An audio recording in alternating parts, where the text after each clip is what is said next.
तो classes bilingual ही होंगी, कोई प्रॉब्लम नहीं। मतलब अगर आप चाहें तो पूरी तरीके से इंग्लिश में ही क्लास हो सकती है, चाहें तो पूरी तरह से हिंदी में क्लास हो सकती है। लेकिन दोनों तरीके के बच्चे हैं, इंग्लिश और हिंदी दोनों तरह के बच्चे हैं, इसलिए हिंदी और इंग्लिश को मतलब बाइलिंगुअल करके चलें, ज़्यादा अच्छा रहेगा, है ना। वैसे भी मुझे लगता है कि इंडिया के जो लोग हैं, खासकर नॉर्थ इंडिया के जो लोग हैं, वो इंग्लिश को हिंदी में ज़्यादा अच्छे से समझते हैं ना, पहले इंग्लिश को हिंदी में ट्रांसलेट करके तब समझते हैं, ऐसे ही है ना। चलिए, तो सबसे पहले मैं अपने बारे में आपको बता दूं, शायद जानते भी हैं लेकिन फिर भी बताना ज़रूरी है। मैं एमए मालम हूँ। मैं आपको पॉलिटी गवर्नेंस पढ़ाऊंगा और इसके अलावा यूपीएससी का जो चौथा पेपर है, जो बहुत ज़्यादा इंपॉर्टेंट है, आपका एथिक्स इंटीग्रिटी, है ना। और ये दोनों सब्जेक्ट जो हैं बहुत ज़्यादा इंपॉर्टेंट है। इसलिए इंपॉर्टेंट है क्योंकि जब एथिक्स मॉरलिटी वगैरह की जब बात करेंगे आप, तो एथिक्स मॉरलिटी में भी आपके लिए सबसे ज़्यादा इंपॉर्टेंट जो चीज़ होगी वो ये होगी कि आप, चूँकि आप प्रशासनिक अधिकारी बनने जा रहे हैं, है ना, एडमिनिस्ट्रेटिव ऑफिसर बनने जा रहे हैं, तो इम्पॉर्टेंट चीज़ ये है कि आपके लिए एथिक्स का जो क्राइटेरिया होगा, जो पैमाना होगा, स्टैंडर्ड होगा आपका, वो क्या होगा? तो वो होगा आपके लिए क्या? आपका कॉन्स्टिट्यूशन, ठीक है ना। और जो गवर्नमेंट के द्वारा जो लॉ बनाए जाते हैं ना, जो पॉलिसीज़ होती हैं, वो सारी चीज़ें हैं। अगर आप उसको सही तरीके से कर रहे हैं तो इसका मतलब आप एथिकल हैं। अगर नहीं कर रहे हैं तो आप एथिकल नहीं है, मतलब अनएथिकल है या अनैतिक जिसको कह सकते हैं, ठीक है। अब जो बहुत ज़्यादा इम्पोर्टेंट चीज़ है वो ये है कि हम यूपीएससी की तैयारी करना शुरू किए हैं आज से अगर, तो इम्पोर्टेंट चीज़ ये है कि पहले इस बात को समझिए कि अगर आप समझ वाली पढ़ाई नहीं कर रहे हैं, अगर आप बेहतर अंडरस्टैंड करके चीज़ें नहीं चल रहे हैं और आप सिर्फ रटने की कोशिश कर रहे हैं, जैसा कि आप छत्तीसगढ़ का पैटर्न देखते हैं, तो यहाँ पे बहुत छोटे-छोटे क्वेश्चन होते हैं। ज़्यादातर ये होता है कि रट करके ही लिखा जा सकता है, यही होता है। ऐसे भी आता है तो ऐसे में भी वही चीज़ें हैं जो जीएस में आप पढ़ते हैं, जो रटते हैं, ये सारी चीज़ें, है ना। तो अगर मैं ये कहूँ कि आपको ऐसी पढ़ाई करनी है जो एक्चुअल में, जैसे संविधान अगर पढ़ रहे हैं, कॉन्स्टिट्यूशन पढ़ रहे हैं आप, तो कॉन्स्टिट्यूशन को इतने अच्छे से समझ लें कि आप, चाहे आप छत्तीसगढ़ पीएससी दें एग्ज़ाम, चाहे आप यूपीएससी दें आप, चाहे आप राजस्थान जाएँ, चाहे आप यूपी जाएँ या किसी भी स्टेट में प्रोविंशियल एग्ज़ाम देने जा रहे हैं, वहाँ के सारे क्वेश्चन आपको बनने चाहिए, सारे क्वेश्चन बहुत अच्छे समझ में आने चाहिए, इम्पोर्टेंट चीज़ है ना। लेकिन होता ये है कि आपके छत्तीसगढ़ का जो एक माहौल है वो ये है कि अगर आप यहाँ पे थोड़ा-सा डिटेल में कुछ अच्छी चीज़ें आप बताने लगे, क्योंकि यहाँ पे क्या है, ज़्यादातर मैंने देखा है कि बच्चे जो हैं बहुत लिमिटेड पढ़ करके सिलेक्शन पाना चाहते हैं। मतलब इतने ही मिले हमको जितना हम रटें और जाके एग्ज़ाम दे दें और हम क्वालीफाई कर जाएँ, बस इतना ही सोचते हैं। तो हमेशा ध्यान रखिएगा कि ज़्यादातर जो बच्चे जो सेलेक्ट होते हैं ना, वो इस तरीके से रट्टू तोता नहीं होते हैं, जो आम तौर पे जो बच्चे समझते हैं। वो बहुत डेप्थ में पढ़ाई करते हैं और बहुत अच्छे से पढ़ाई करते हैं और पढ़ करके फिर उसके बाद वो नंबर पाते हैं और उनका सिलेक्शन होता है। ज़्यादातर बच्चे आप कैसे, एक आध दो तुक्का में हो जाए तो दूसरी बात है ना? लेकिन आपको डेप्थ में जाके चीज़ें समझनी होगी। तो सबसे अच्छी पढ़ाई क्या होगी? सबसे अच्छी स्टडी क्या होगी? ऐसी स्टडी होगी जो क्या करे, आपके सारे एग्ज़ाम को क्या कर सके, कवर कर सके।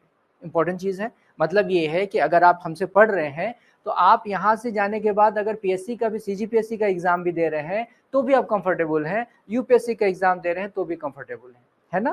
तो यहाँ का जो पहला मिथ है, वो जो ट्रेंड है यहाँ का, उसको हमको तोड़ने की ज़रूरत है। वो ये है कि छत्तीसगढ़ पीएससी बिल्कुल अलग है और यूपीएससी बिल्कुल अलग है, ठीक है। तो ज़्यादा अच्छा क्या होगा, एक पढ़ाई से सारी चीज़ कवर हो जाए। सबसे इम्पोर्टेंट चीज़ तो ये है ना।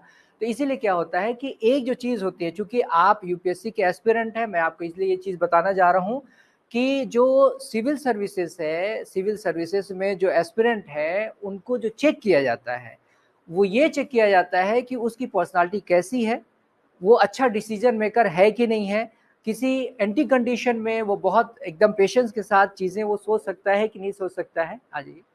और वो चीज़ें जो है वो कर पाता है, मतलब एक अच्छा डिसीजन मेकर, है ना। तो मैं आपसे एक चीज़, आज चूँकि पहली क्लास है इसलिए बहुत ज़्यादा हम डेप्थ में नहीं जाएँगे, सामान्य सी बातें करेंगे, जनरलाइज़ तरीके से बातें करेंगे ताकि आपको बातें समझ में आए, है ना। तो एक चीज़ ध्यान रखना है आपको, जो जो डिसीजन होना चाहिए आपको वो रेशनल होना चाहिए, ठीक है ना।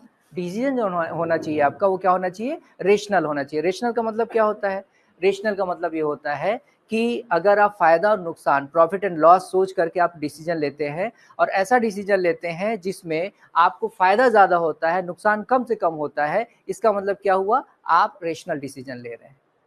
यही बात है ना। और आप एडमिनिस्ट्रेशन में जाने के बाद जब आप डिसीजन लेंगे तो नो डाउट आपको डिसीजन कैसा लेना पड़ेगा, रेशनल डिसीजन ही लेना पड़ेगा, है ना। तो इंपॉर्टेंट चीज़ ये है कि रेशनल डिसीजन लेने के लिए, जैसे मैं अगर आपसे एक सवाल करता हूँ, हम लोग बहुत मतलब प्रैक्टिकल वे में पढ़ेंगे, चीज़ों को बहुत प्रैक्टिकल वे में जानने की कोशिश करेंगे, ताकि आपको वो चीज़ याद ना करना पड़े, वो आपके खून में शामिल हो जाए, एसिमिलेट हो जाए आप में, है ना। तो मैं एक सवाल से ही आप इस बात को आगे बढ़ाना चाहूँगा।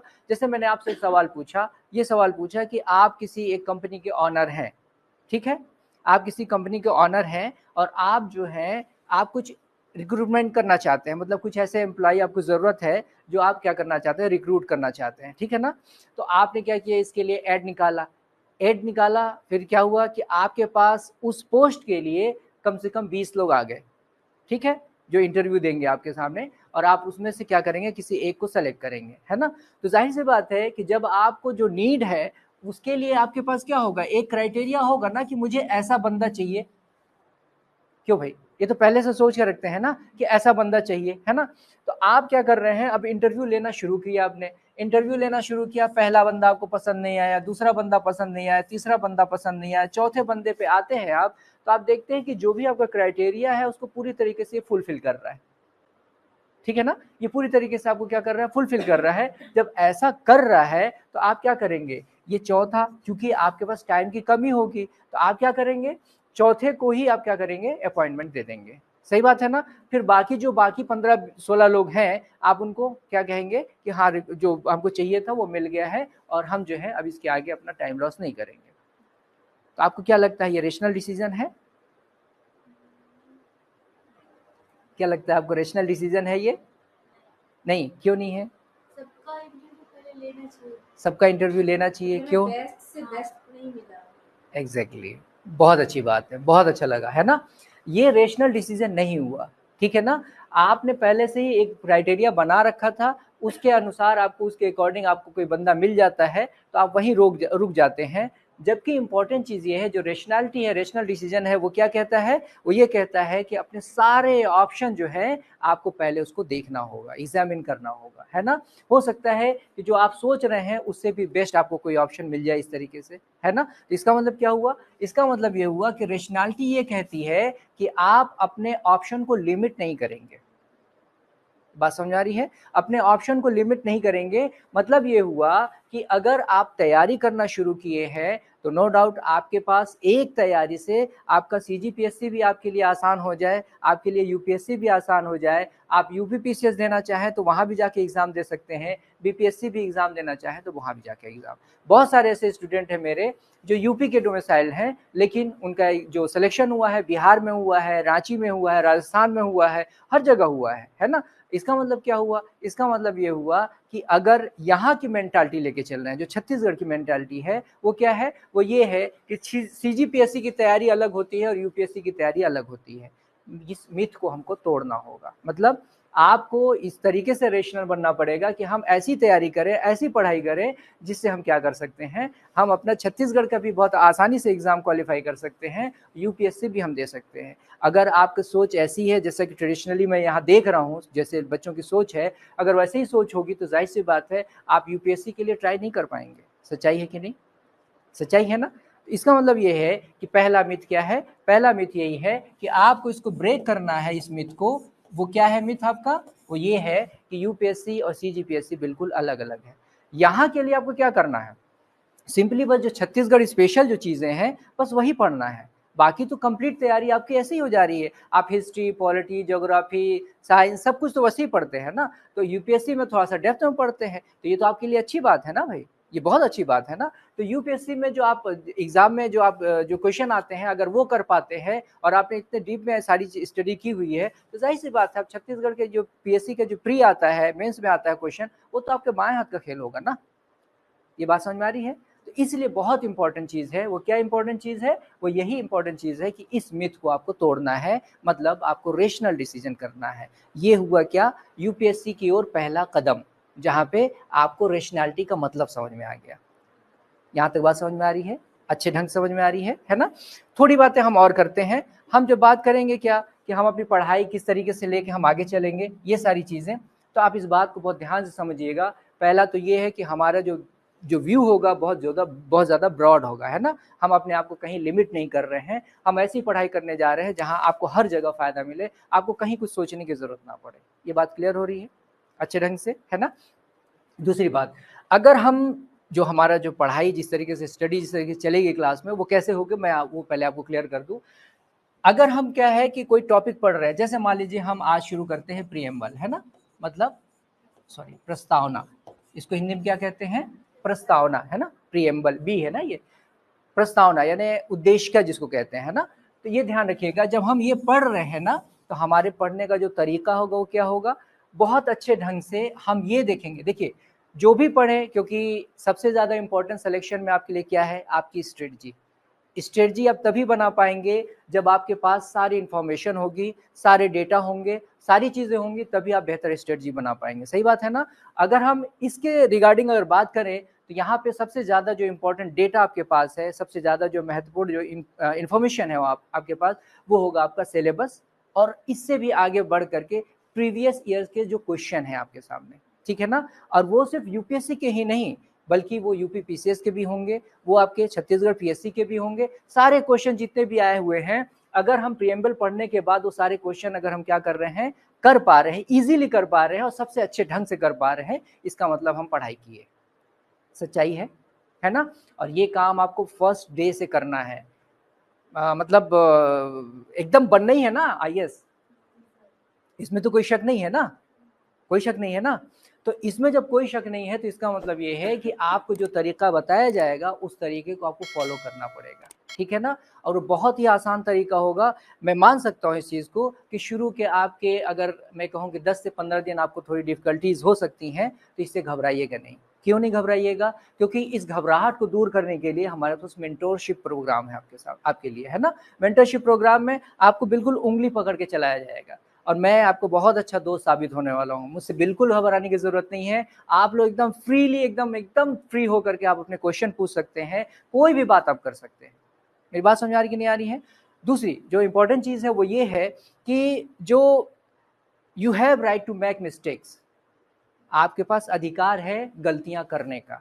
क्यों है ऐसा, कुछ चीज़ें समझ लीजिए ना, क्योंकि यूपीएससी की तैयारी करने से पहले ये सारी चीज़ें बहुत ज़रूरी हैं, ठीक है ना। क्यों ज़रूरी है, इसलिए क्योंकि UPSC is not all about your knowledge, it's about your personality, है ना। तो इसका मतलब ये है कि पर्सनालिटी का डेवलपमेंट कैसे होगा, चीज़ों को रट करके नहीं, समझ करके उसको अप्लाई करने की अगर कैपेसिटी आपके अंदर बिल्डअप हो रही है, तभी आप मानिएगा कि आपने पढ़ाई की है, ठीक है ना। हम अभी एग्जाम्पल के साथ चलेंगे, दे दीजिए। मीडियम आपका इंग्लिश हिंदी, अच्छा, एक हिंदी एक इंग्लिश दे दीजिए।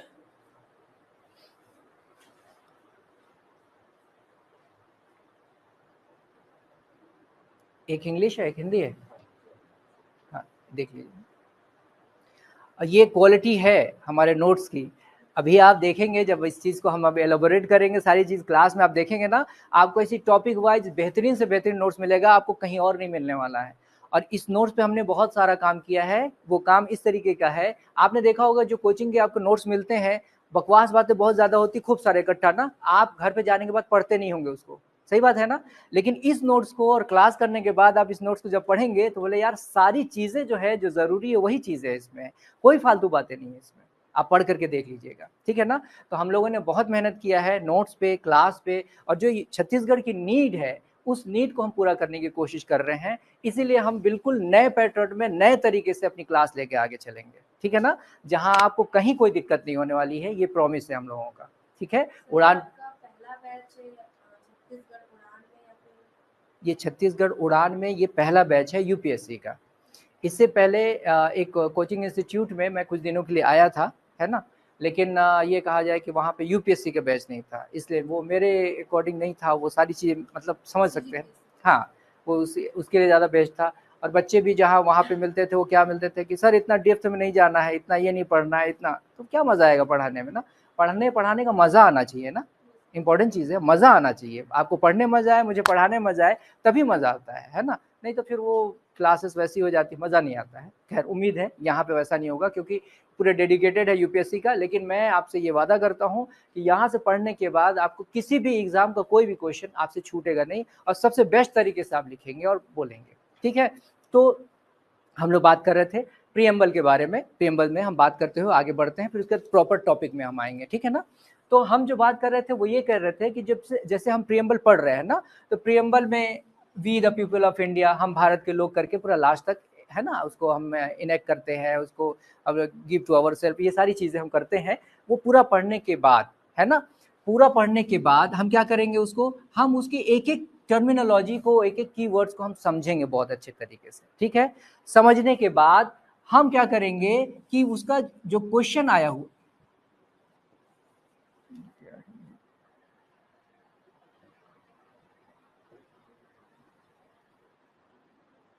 तो ब्लैक ही हो जाएगा ना, जो क्वेश्चन आए हुए हैं आपके, उन क्वेश्चन को हम क्या करेंगे, पूरा एक एक क्वेश्चन को हम पूरा प्रॉपर तरीके से देखेंगे, प्री के क्वेश्चन। ठीक है, प्री का क्वेश्चन देखने के बाद हम ये देखेंगे कि जो हमने पढ़ा है सारे क्वेश्चन हमारे सॉल्व हो रहे हैं कि नहीं हो रहे हैं, इजीली सॉल्व हो रहे हैं कि नहीं हो रहे हैं। यहाँ सिर्फ यूपीएससी की बात नहीं हो रही है, आपके छत्तीसगढ़ पीएससी के भी सारे क्वेश्चन, यूपी पीसीएस के भी सारे क्वेश्चन, जितने भी प्रोविंशियल एग्जाम होते हैं एमपी के, जहाँ भी होते हैं, वो सारे क्वेश्चन जो आए हुए हैं वो सारे क्वेश्चन आपसे सॉल्व हो रहे कि नहीं हो रहे हैं। इंपॉर्टेंट चीज़ है। देखिए यहाँ पे आपको मुझे थोड़ा सा कोऑपरेट करना पड़ेगा। जितने क्वेश्चन मेरे दिमाग में रहेंगे वो तो मैं आपको बताऊंगा, लेकिन घर जाके आपको क्या करना है, आपका एक होमवर्क रहेगा कि ये टॉपिक मैंने पढ़ा है, एमपीपीएससी में कितने क्वेश्चन आए हैं, सीजीपीएससी में कितने क्वेश्चन आए हैं, यूपीएससी में कितने क्वेश्चन आए हैं, यूपीपीसीएस में कितने क्वेश्चन आए हैं, है ना। ये सारे क्वेश्चन कहाँ कहाँ है, किस किस तरीके से आए हुए हैं, ये सारी चीज़ें आपको देखना है। नेक्स्ट डे जब आप क्लास में आएंगे तो वो सारे क्वेश्चन अगर कोई छूट रहा है, जहाँ पे कोई आपकी क्वेरी है, कुछ डाउट है, आप तुरंत क्लास में आके पूछेंगे, है ना।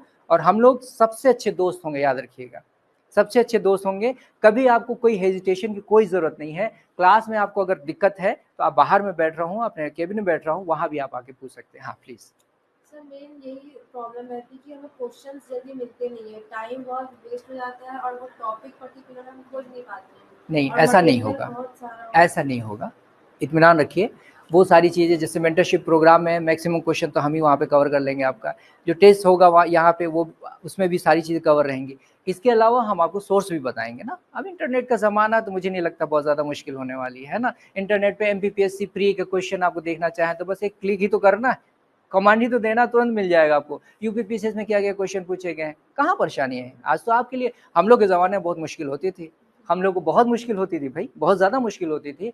यकीन मानिए अगर हम लोग यूपीएससी का इंटरव्यू दिए हैं तो इसका मतलब ये है कि हमने वाकई में मेहनत की है। आप लोगों को तो बहुत मेहनत करने की ज़रूरत भी नहीं है ना। आपको बस स्ट्रेटजी अच्छी बनानी है बस, और इसके अलावा कुछ नहीं करना है। बात समझ आ रही है ना। तो ये ज़्यादा इंपॉर्टेंट चीज़ है। तो मेरी बात आपको समझ में आ रही है।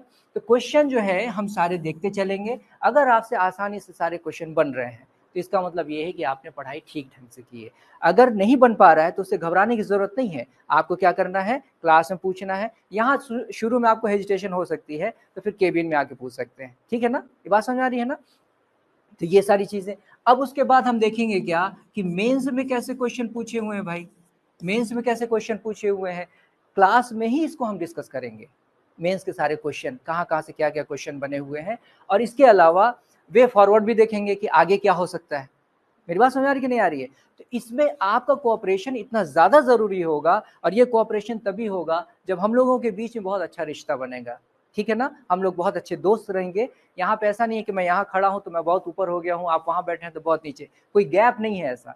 हाँ ये है कि बस थोड़ा सा इज्जत के दायरे में रखिएगा, है ना। और मतलब उस टाइप से नहीं बात कीजिएगा, तो आपका फ़ायदा इसमें ज़्यादा रहेगा ना। इज्जत देंगे तो ज़्यादा फ़ायदा रहेगा, है ना। तो दायरे में रहिएगा, और इसके अलावा बाकी हम लोग बहुत अच्छे दोस्त रहेंगे। आप एकदम without any hesitation you can ask any question. It may be nonsense question as well, मतलब नॉनसेंस क्वेश्चन भी पूछ सकते हैं। देखिए क्वेश्चन क्या होता है ना, क्वेश्चन अपने आप में कोई नॉनसेंस नहीं होता है। मानते हैं इस चीज़ को। कैसे, देखिए होता ये है ना कि आप यहाँ पे क्यों आए हैं, क्यों आए हैं, अपनी पर्सनालिटी डेवलपमेंट करने, अपने नॉलेज इंडेक्स को बढ़ाने, अपने आप को एक अच्छा मतलब ऑफिसर बनाने के लिए तैयार करने के प्रिपरेशन के लिए आए हैं ना। जब ऑलरेडी आप तैयार होते तो यहाँ क्यों आते, फीस देकर क्यों पढ़ाई करते। सही बात है कि नहीं। तो यहाँ पे जब आप आए हैं तो जाहिर सी बात है सबसे पहला जो क्वेश्चन होगा नॉनसेंस, मैं तो यही मान के चलूंगा ना।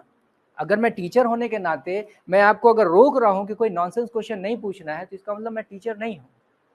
मेरी बात समझ आ रही कि नहीं आ रही है? जैसे छोटे से बच्चे होते हैं ना, कैसे-कैसे घर में आपके बच्चे होंगे छोटे-छोटे ना, तो वहाँ पे आप खुद भी जब छोटे बच्चे रहे होंगे तब भी आप देखते होंगे कैसे-कैसे आप क्वेश्चन पूछते थे। है ना सही बात?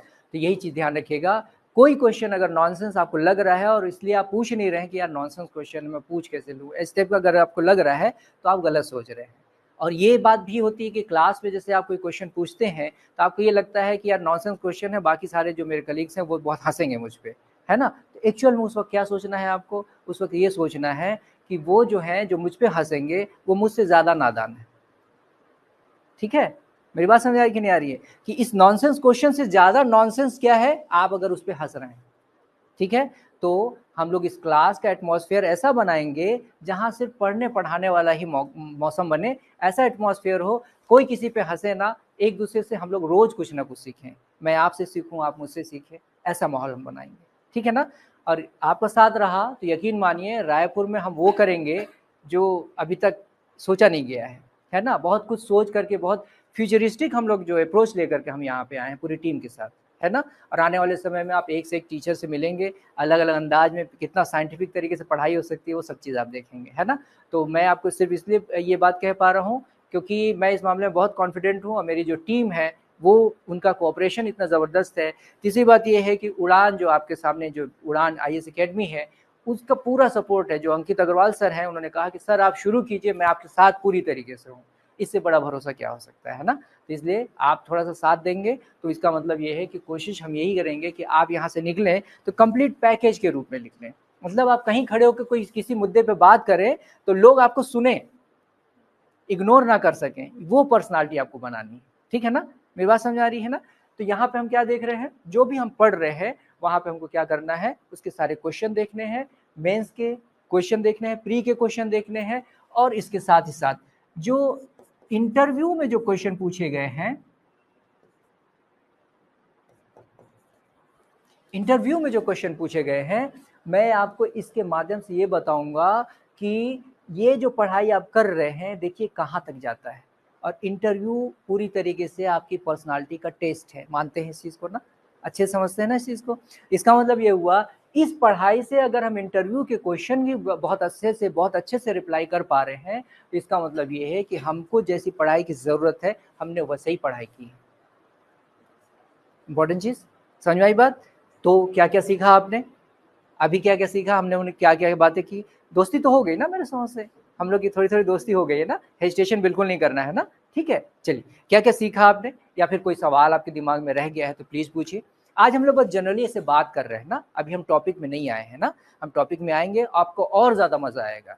आज ही आप कई सारे क्वेश्चन के आंसर लेके जाएँगे, बोले यार ये इतना आसान है ना? और फिर जाकर के आज सीजीपीएससी का क्वेश्चन देख लीजिएगा, तो आपको लगेगा यहाँ से जो भी क्वेश्चन आया है, मैं आज पहले दिन ही कर पा रहा हूँ, जो भी, है ना? तो ये सब चीज़ें। चलिए, कुछ कहना है आपको? कुछ कहना है तो कहिए। अभी तक ठीक है? ओके-ओके है? ओके-ओके है, ठीक है। और इस बात को गाँठ बाँध के रखिएगा आप। क्या? You have right to make mistake in this class specially, है ना? आप इस क्लास में गलती करने के अधिकार को आप समझिएगा, ये आपके लिए सबसे ज़्यादा इम्पोर्टेंट आपका राइट है ये। ठीक है? जब तक आप इस राइट का इम्पोर्टेंस नहीं समझेंगे, यकीन मानिए आप इस क्लास में 100% नहीं हो सकते। और तभी आप यूपीएससी क्रैक कर पाएँगे या कोई भी एग्ज़ाम क्रैक कर पाएँगे, जब इस क्लास में आप 100% होंगे। ठीक है ना? तो इसलिए ध्यान रखिएगा कि गलती करने से बिल्कुल नहीं डरना है। देखिए इसके पीछे जो वजह है मैं आपको बताना चाह रहा हूँ। जैसे होता ये है कि बहुत सारे बच्चे मतलब ये समझिए कि अगर 1 लाख बच्चे हैं तो उसमें 100 बच्चे ही जो है होंगे जो वो ऐसा नहीं करते हैं, बल्कि 1 लाख बच्चे में मतलब कितने हो गए, कितने बच गए? 100 बच्चे अगर निकाल दें तो 99,900, है ना? वो बच्चे जो होते हैं ना, वो अपनी कोशिश या अपनी शुरुआत ही नहीं कर पाते हैं। वो दिखते हैं पढ़ते हुए, लेकिन एक्चुअल में वो अपनी शुरुआत नहीं कर पाते हैं पढ़ाई की। कैसे भई? ज़्यादातर जो बच्चे होते हैं ना, वो बच्चे जो हैं हेजिटेशन में फँसे रहते हैं। उनको इस बात का मतलब एक तरीके से बोध नहीं रहता है कि उनके पास अधिकार है गलती करने का, ठीक है ना? वो हर बार, हर कोशिश जो करना भी चाहते हैं, इस वजह से वो रुक जाते हैं कि मेरे से गलत ना हो जाए। मानते हैं इस चीज़ को? आप लोग भी फील करे होंगे इस चीज़ को कि आप बहुत सारी चीज़ें इसलिए शुरू नहीं कर पाते हैं कि आप इस बात से डरे रहते हैं कि ये यार कोई मिस्टेक ना हो जाए, कोई गलती ना हो जाए, मैं किसी के हँसी की वजह ना बन जाऊँ, ये सारी चीज़ें, है ना? तो ये वजह जो है ना, ये सबसे ज़्यादा क्या होती है, आपको नुकसान पहुँचाती है।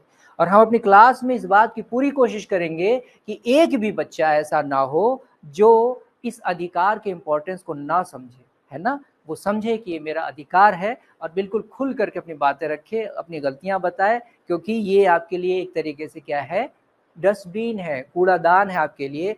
सारा गार्बेज जो है यहीं उलट के चले जाइएगा, यहाँ से निकलिएगा तो सारी गंदगी यहीं छोड़ के निकलिएगा। और ये जब कर पाएंगे आप, तो यकीन मानिए आप सही मायने में सही रास्ते पे चल रहे हैं और आप जल्दी से सिलेक्शन हो पाएंगे।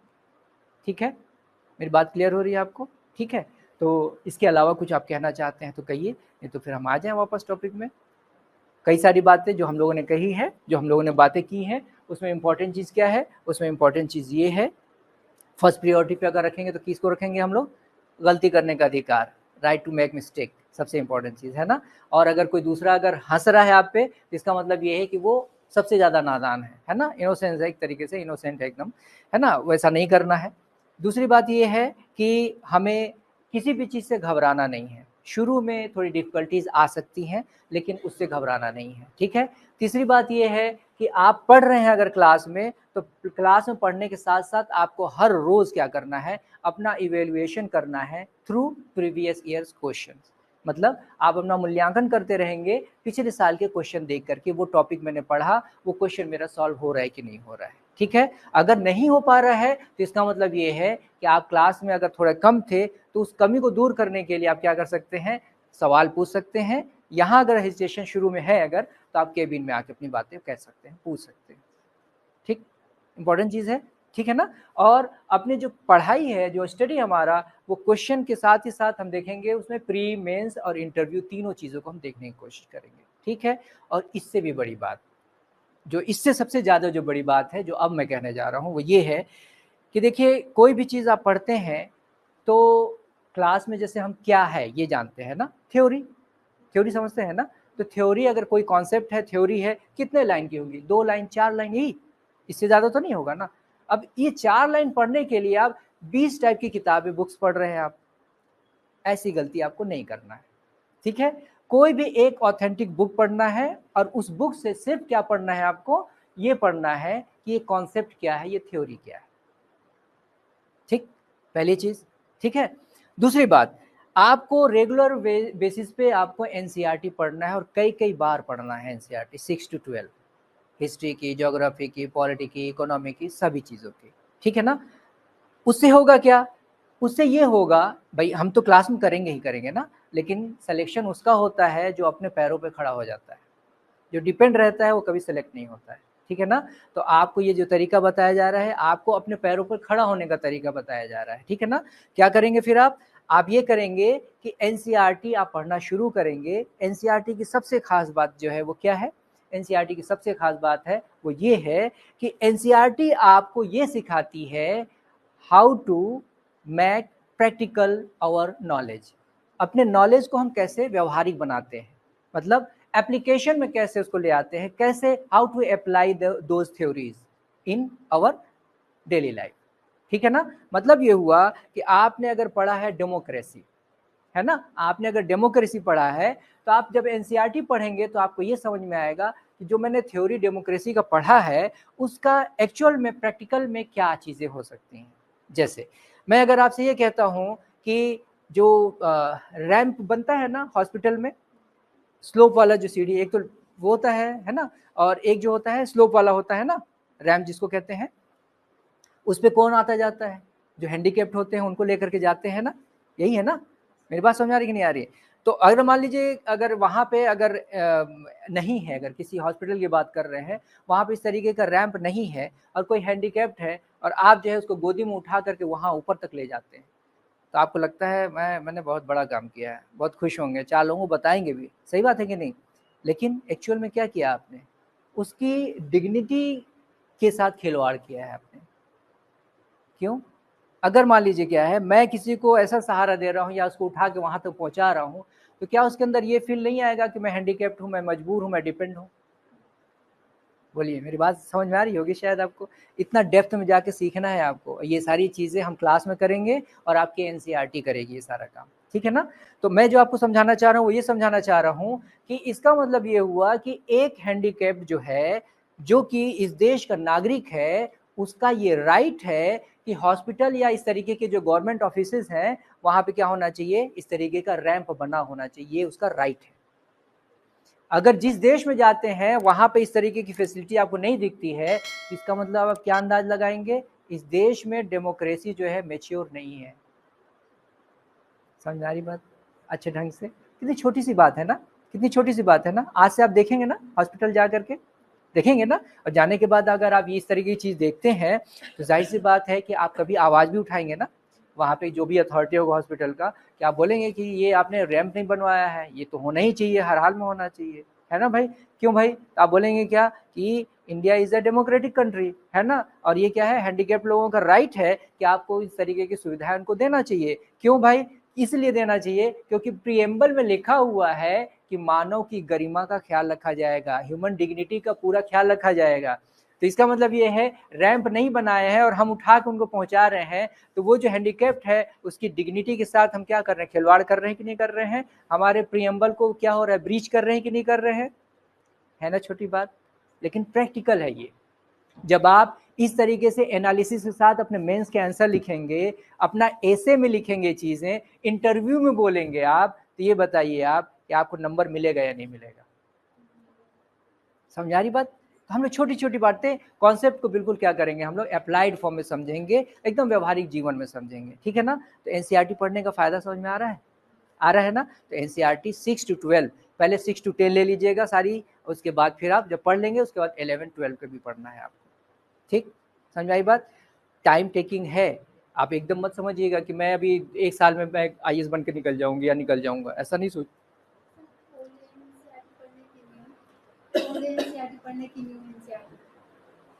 जो भी मिले न्यू ही पढ़ लीजिए, अभी न्यू मिल रही तो न्यू पढ़ लीजिए, है ना, पढ़ लीजिए आप अच्छे से, है ना। तो छोटी छोटी बातें दिल तक पहुंची, आपके दिमाग से दिल तक पहुंची, है ना। कोई ऐसा एग्जाम्पल देखिए, जैसे मैं ये कह रहा हूँ ना कि अगर ये सारी चीज़ें हैं ना, तो आपके साथ साथ इसी के साथ जोड़ करके देखिए, होता ये है ना, प्रियम्बल की जब हम बात करते हैं ना, तो प्रियम्बल में कुछ ऐसे कार्डिनल वैल्यूज़ हैं, वो क्या है आपके, वो आपको ले जाएंगे कहाँ पे, जो चौथा पेपर है एथिक्स इंटीग्रिटी का, नैतिकता वाला, एथिक्स वाला जो है ना, वो कार्डिनल वैल्यूज़ आपको कहाँ जुड़ जाएंगे, सीधे चौथे पेपर से जुड़ जाएंगे। तो आपको एक फ़ायदा ये भी होगा, चौथे पेपर में नंबर बहुत कम मिलते हैं, क्यों? क्योंकि वहाँ क्वेश्चन जो होते हैं एब्स्ट्रैक्ट ज़्यादा होते हैं, अमूर्त ज़्यादा होते हैं, है ना। तो वहाँ पे क्या होता है, जब आप इस तरीके से कॉन्स्टिट्यूशन को बहुत अच्छे से समझ लेंगे ना, तो चौथे पेपर में भी आपको इसका बहुत फ़ायदा मिलने वाला है, ठीक है। और जिस तरीके से हम लोग कॉन्स्टिट्यूशन पढ़ेंगे ना, उससे आपको ये समझ में आएगा कि इंटरव्यू बोर्ड चाहे जैसा क्वेश्चन पूछ ले, आप इतना सटीक और इतना इतना शानदार आंसर देंगे कि वो मजबूर हो जाएंगे कि आपको नंबर दे, ठीक है ना। आप लोग को बोरे में भर भर के नंबर मिलेगा, यकीन मानिए इस चीज़ का। और मैं आपका चूंकि दोस्त हो चुका हूँ, आप लोग इंटरव्यू देने जाएंगे तो मैं बाहर खड़ा रहूंगा बोरा लेकर के, ताकि आपको जो नंबर मिले मैं बोरे में भर के आपको आपके तक पहुँचा के घर तक पहुँचा दूँ, ठीक है ना। मेरी बात समझ में आ रही है ना। तो ये सब चीज़ें जो है हमको इस तरीके से पढ़ना है। तो आप थोड़ा सा छत्तीसगढ़ का जो अभी तक का जो आपने पढ़ा होगा, कहीं कोचिंग की होगी, ये सारी चीज़ें जो की होंगी ना, जिस तरीके से वहाँ पढ़ाया गया होगा ना, वहाँ से आपको थोड़ा सा बाहर निकलना होगा। पढ़ने का, पढ़ाने का अंदाज आपको बदलना पड़ेगा, बिल्कुल व्यवहारिक अप्लाइड पढ़ना है, चीज़ों को रटना नहीं है, उसको समझना है। एक्चुअली क्या है, उसको आपको एसिमिलेट करना है, मतलब पढ़ने लिखने के बाद आपकी हर अदा में, हर नाज में, हर नखरे में ये नज़र आए कि हाँ वाकई में ये पढ़ा लिखा है ही नहीं, बल्कि पढ़ा लिखा दिखता भी है ना, पढ़ा लिखा जाहिल नहीं है, समझते हैं ना इस बात को। ये चीज़ करना है आपको, ठीक। आ जाए टॉपिक पे, थोड़ा थोड़ा शुरू करते हैं, है ना। तो बहुत ज़्यादा वैसे आपके साथ नहीं करेंगे कि भाई आप लोग एकदम परेशान हो जाए।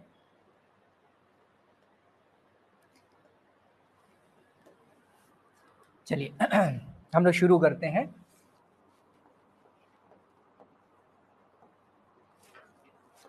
प्रीएम्बल, हिंदी में इसको कहते हैं उद्देशिका ना, प्रस्तावना भी कहते हैं, उद्देशिका भी कहते हैं, मेरी राइटिंग थोड़ी गंदी है ना, समझ लीजिएगा, जहाँ समझ में ना आए पूछ लीजिएगा, ठीक है ना, ठीक है, इतना तो दोस्ती में माफ़ करने का मैं समझ एक अंदाज लगा सकता हूँ आप लोगों से, है ना। चलिए, तो प्रियम्बल या उद्देशिका, ऐसे कॉमन तरीके से अगर उद्देशिका या प्रस्तावना की बात करें हम, कि कुछ सुना है कभी कि हाँ क्या होता है, ऐसा कुछ थोड़ा बहुत ना, जैसे कोई भी कानून बनता है ना, कोई भी चीज़ ऐसी होती है ना, तो उसके पहले क्या होता है, एक प्रस्तावना या उद्देशिका वहाँ पे रहती है। मतलब ये बताया जाता है कि वहाँ पे ये जो आपका पूरा जो कानून है वो एक्चुअल में है क्या, छोटे में शॉर्ट फॉर्म में बताया जाता है, एक तरीके का इंट्रोडक्शन है आपके पूरे कानून का, ठीक है ना।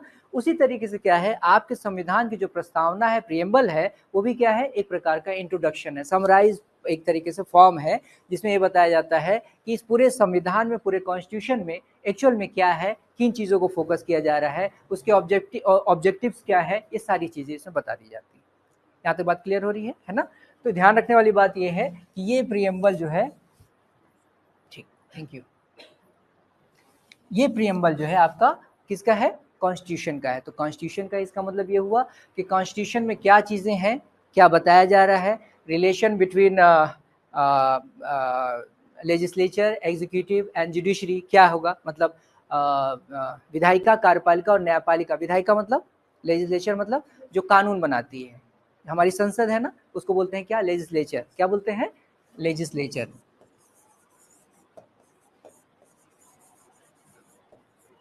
ठीक है। लेजिस्लेचर, इसको हिंदी में बोलते हैं क्या, विधायिका, विधायिका, विधायिका मतलब क्या हुआ, जो कानून बनाते हैं, ठीक है। अभी आप लोग मैं थोड़ा सा आपके बारे में ये नहीं जान पाया कि एकेडमिक आपका जो क्वालिफिकेशन है वो क्या है। आप लोग ग्रेजुएट हैं सभी लोग, आप ग्रेजुएट हैं, फर्स्ट ईयर अच्छा, आपका भी सब्जेक्ट बीए, आप, सर बीए और 12th में मैंने सब साइंस था दोनों का।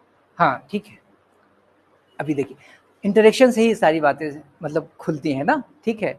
अभी आपने क्या किया, एक बड़ा मिस्टेक किया है आपने, सोच सकते हैं क्या,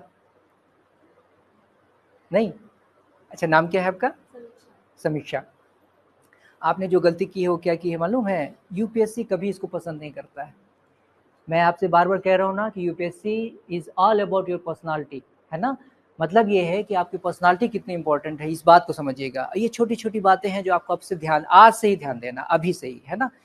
मैंने पूछा क्या, मैंने पूछा कि आपका क्वालिफिकेशन एकेडमिक, मैंने पूछा आपका, है ना, तो इन्होंने बताया बीए, और आपने भी बताया बीए, लेकिन आपने साथ में क्या जोड़ा, आपने ये जोड़ा कि मैं, मतलब इसके पहले मेरा साइंस बैकग्राउंड था, ये बताया ना। ये बताने की वजह, ताकि ऐसा ना लगे कि मतलब पहले से बहुत नॉलेज है। नहीं, ये वजह नहीं थी। वजह ये है कि अगर बीए और साइंस की बात, आर्ट सब्जेक्ट और साइंस की बात किया जाए, तो उसमें क्या होता है, थोड़ा सा अपर हैंड रहता है किसका, साइंस का, ठीक है ना।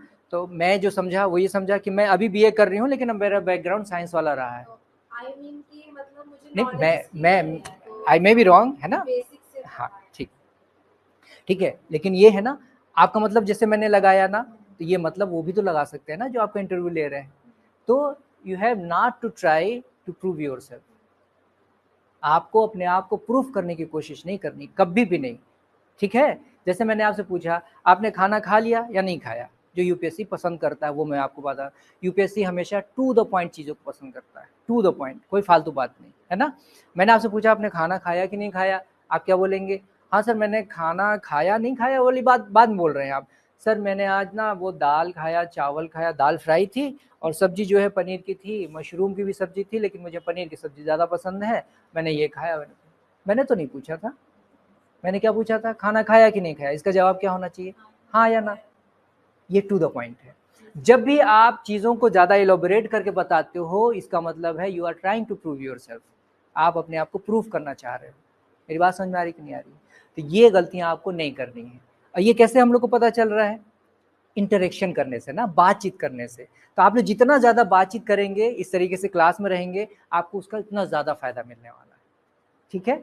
बात समझ आ रही कि नहीं आ रही है।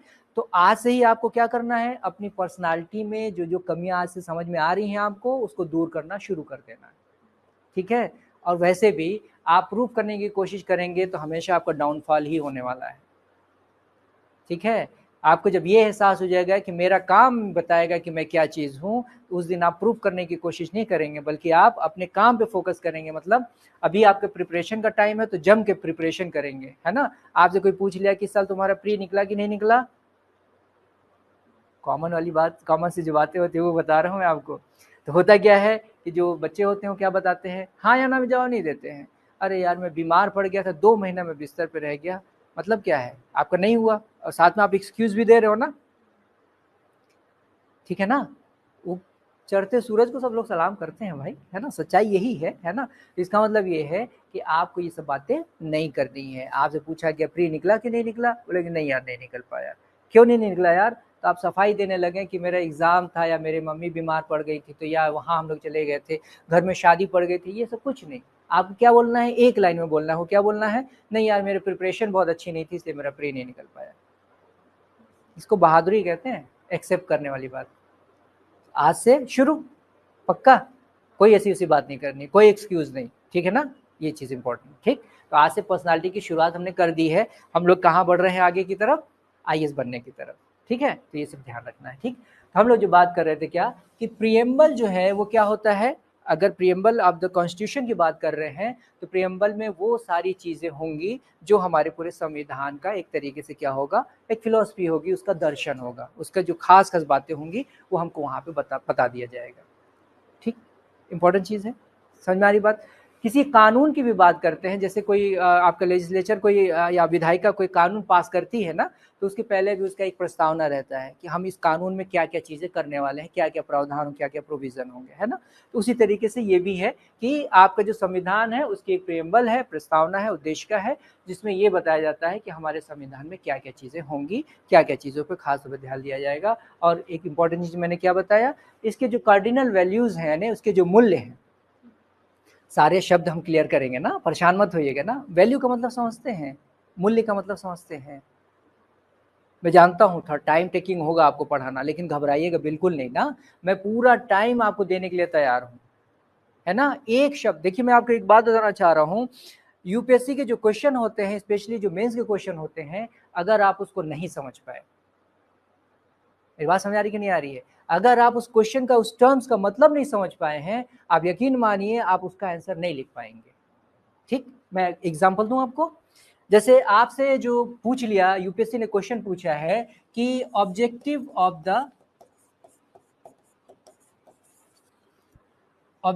ऑफ द कॉन्स्टिट्यूशन, ठीक है, कॉन्स्टिट्यूशन, ठीक। और एक क्वेश्चन है ये पूछ रहा है नेचर ऑफ द कॉन्स्टिट्यूशन।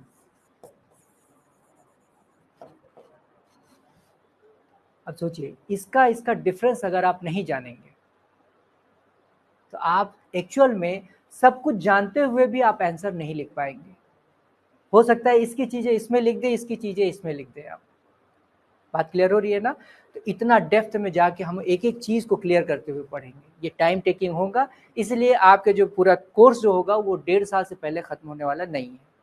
कोशिश पूरी रहेगी 1.5 साल से पहले खत्म हो जाएगा, लेकिन फिर भी मैं आपको ये कह रहा हूँ कि अगर आप लोग बहुत जल्दी अपने आप को अपग्रेड कर लेते हैं तो हमारी स्पीड बढ़ जाएगी, नहीं अपग्रेड कर पाएंगे तो थोड़ा सा स्पीड स्लो रहेगा, लेकिन कुछ छोड़ेंगे नहीं, सारी चीज़ें आपको बताएंगे, सारी चीज़ें बहुत अच्छे से समझाएंगे आपको, ठीक है ना, है ना। इसीलिए सारे टर्म जो होने चाहिए क्या होने चाहिए, बिल्कुल क्लियर होने चाहिए आपके, ठीक है। तो मैं आपसे ये कह रहा हूँ कि वैल्यू, है ना। आज हम लोग एक खाका खींच लेते हैं अपने स्टडी का, क्लास का, है ना। उसके बाद फिर हम लोग प्रॉपर तरीके से आएंगे उसमें। और अभी इसके बाद आपके खान सर आने वाले हैं, नदीम खान सर हिस्ट्री आपको पढ़ाएंगे, वो भी आप देखेंगे, पढ़ेंगे तो आपको खुद ही समझ में आएगा कि रायपुर में कुछ अलग होने जा रहा है ना, ठीक है। और आपका आपका कोऑपरेशन, आपका साथ बहुत ज़्यादा ज़रूरी है, बहुत ज़्यादा ज़रूरी है। क्या आप नहीं चाहते हैं कि रायपुर में वो सारी चीज़ें हो जाए या उससे बेस्ट हो जाए जो दिल्ली में होती है, चाहते हैं ना। तो अगर एक ऐसा माहौल अगर बन गया रायपुर में ही, यकीन मानिए हम ऐसा काम कर रहे हैं तो आने वाले समय में बड़ी बड़ी कंपनियां भी आ जाएंगी यहाँ पे, आपके पास बहुत सारे ऑप्शन हो जाएंगे। अभी बड़ी कंपनियां या कोई इसलिए नहीं आना चाह रहा है क्योंकि यहाँ के बच्चे हैं ही नहीं, वैसे सीधी सी बात है। तो आपका कोऑपरेशन अगर मिलेगा तो रायपुर में भी एक यूपीएससी का बहुत अच्छा माहौल बनेगा, है ना, और हम लोग उसके लीडर होंगे विद यू, आपके साथ, है ना। तो वैल्यू के बारे में बात कर रहे थे ना, वैल्यू के बारे में, वैल्यू क्या होता है एक्चुअल में, जो भी आपको समझ में आता है बोलिए, जो भी समझ में आता है बोलिए, वैल्यू का मतलब क्या होता है। किसी भी चीज के जो आइडियल्स होते हैं ना, जो आदर्श समझते हैं, आदर्श आदर्श समझते हैं ना, तो वो किसी भी चीज का एक आदर्श जो होता है उसको बोलते हैं वैल्यू। अगर ऐसे सामान्य तौर पर बात किया जाए तो वो क्या होता है कि वैल्यू क्या है, वैल्यू जो है एक तरीके के आइडियल्स हैं आपके सोसाइटी के, आपके समाज के आदर्श हैं। आदर्श का मतलब क्या होता है, आदर्श का मतलब ये होता है कि जो किया जाना चाहिए। जब भी आपको क्वेश्चन में, देखिए मैं यही सब चीजें आपको बताना चाह रहा हूँ ना, कि जब भी आपके कोई क्वेश्चन है, क्वेश्चन में अगर आपके अगर आ रहा है चाहिए, इसका मतलब क्या है, इसका मतलब तुरंत समझ जाना चाहिए कि ये आपसे क्या पूछना चाह रहा है, मूल्य पूछना चाह रहा है, या फिर आदर्श पूछना चाह रहा है, या फिर जिसको आप वैल्यू कहते हैं वो पूछना चाह रहा है। ठीक, थोड़ी थोड़ी बात समझ में आ रही है। अब बताइए, आप क्वेश्चन ही नहीं समझ पाएंगे तो आंसर क्या लिखेंगे आप, सही बात है कि नहीं, है ना। तो इसका मतलब ये है कि आपके क्वेश्चन में अगर चाहिए लिखा हुआ है, इसका मतलब ये है कि आपको मूल्य लिखना है, वहां पे वैल्यू लिखना है। अब आपको यही नहीं पता है, ये जानते हैं लेकिन आपको ये नहीं समझ में आ रहा है, तो इसका मतलब आप क्वेश्चन का आंसर लिख पाएंगे क्या, नहीं लिख पाएंगे ना। थोड़ा थोड़ा कॉपी में अपना नोट करते रहा कीजिए आप लोग, है ना। आप लोग थोड़ा थोड़ा चीज़ें नोट करते रहिए, है ना। नोट करते रहेंगे तो आपको उसका फ़ायदा मिलेगा, नहीं तो आप चीज़ें बहुत जल्दी क्या हो जाती हैं, भूल जाती हैं। हाँ,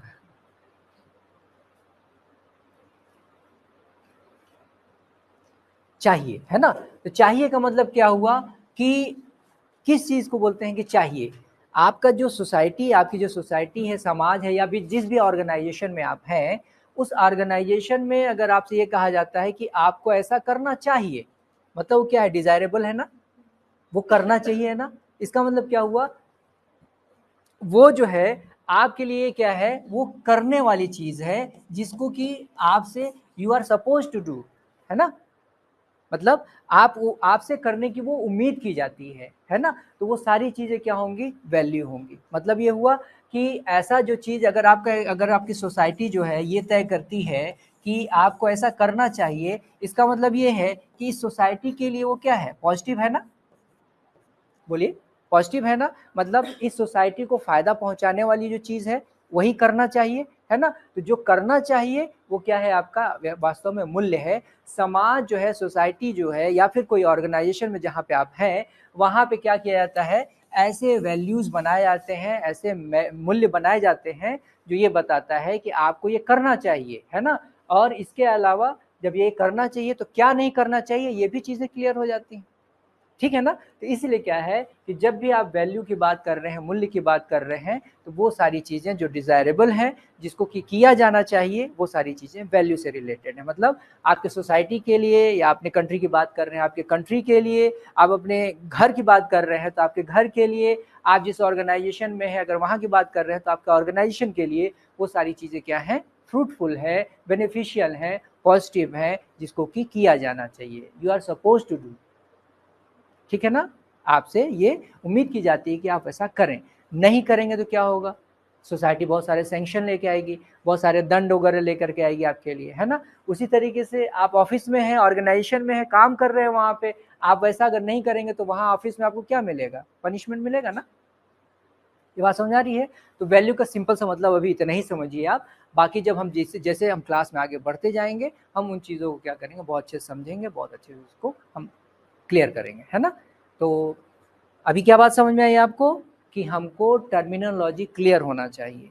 नहीं क्लियर होगा तो यूपीएससी के क्वेश्चन आप नहीं समझ पाएंगे। लिखा कीजिए ये सब बातें, ये सब बातें। देखिए, मैं कितना अच्छा पढ़ा रहा हूँ ये ज़्यादा इंपॉर्टेंट नहीं है, आप कितने अच्छे स्टूडेंट हैं ये ज़्यादा इंपॉर्टेंट है, ठीक है ना। और ये सारी चीज़ें भूल जाएंगे आप लिखते चला कीजिए एकदम, है ना। Terminology, all the terminology should be clear, है ना, क्लियर, है ना। तो ये चीज़ें इसलिए है क्योंकि आप अगर समझेंगे नहीं तो आंसर कैसे लिखेंगे आप, सीधी सी बात है ना। तो आपको सारे जो जितने भी टर्म्स हैं वो क्लियर होने चाहिए, ये बात इंपॉर्टेंट है, ठीक। चलिए हम आगे बढ़ते हैं थोड़ा।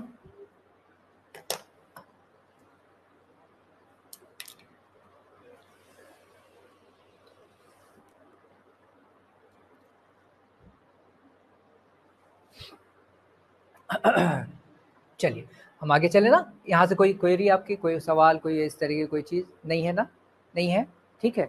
अब हम देखिए थोड़ा सा शुरू करते हैं, बहुत डेप्थ में नहीं जाएंगे अभी, क्योंकि अभी बहुत ज़्यादा डेप्थ में चला जाऊंगा तो फिर आप लोग बोलेंगे कि नहीं आना है कल से मुझे ठीक है। लेकिन अब ये बड़ा चैलेंज है आपके लिए ना, इसमें आपको थोड़ा सा भी कोताही नहीं करनी है, आपको ध्यान से समझना है।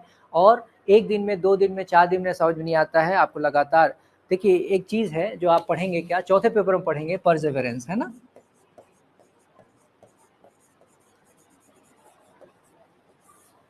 परसेवरेंस हिंदी में बोलते हैं सतत प्रयास, निरंतर प्रयास, है ना। ये क्वालिटी आप में होनी ही चाहिए, सिलेक्शन के लिए भी और अच्छे आईएएस ऑफिसर के लिए भी, दोनों तरीके के लिए ये बहुत ज़रूरी है।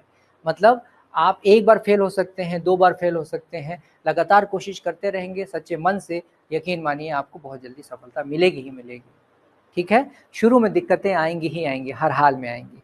और आप लोग को देख रहा हूँ, बहुत मासूम प्यारे प्यारे बच्चे हैं आप लोग, है ना। तो मुझे ये लग रहा है, इस बात का डर है कि आप लोग को जो है थोड़ी दिक्कतें आएंगी, हो सकता है, मे भी। और मैं मना रहा हूँ कि मैं रॉन्ग हूँ इस मामले में, आप लोग बहुत मैच्योर हों। लेकिन ये है, मैं ये मान के चल रहा हूँ कि हाँ थोड़ा सा भी आप लोग इनोसेंस ज़्यादा है ना।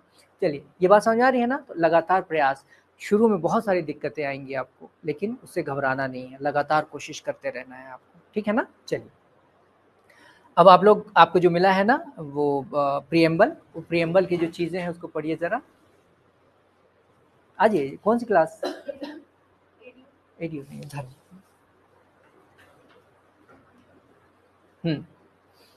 चलिए उसको ज़रा पढ़िए, जो प्रस्तावना है ना साइड में, मैं बता दूं आपको।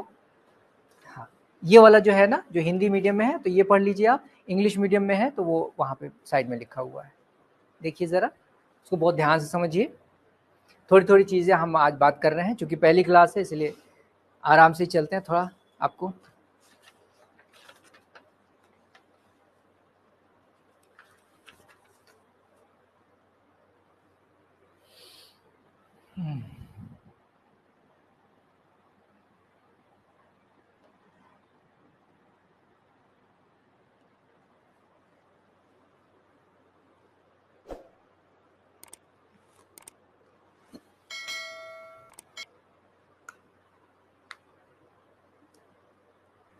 ठीक है, ठीक है, पढ़ लिया आपने, है ना।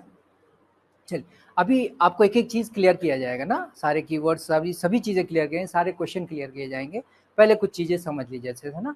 जैसे मान लीजिए अगर हम बात करते हैं, क्या जो स्टेट प्रोविंशियल जो एग्ज़ाम होते हैं, पीएससी है ना, पीएससी, यूपीएससी, अगर इसकी बात करते हैं तो कैसे कैसे क्वेश्चन बनते हैं, वो सारे क्वेश्चन जो बनते हैं उसके लिए हम थोड़ा सा चीज़ें देखते हैं ताकि आपको अच्छे से समझ में आए चीज़ें। जैसे कुछ स्टेटमेंट पूछ लिए जाते हैं। स्टेटमेंट मतलब समझते हैं, कथन, कथन जिसको कहते हैं ना, कि जैसे मान लीजिए कि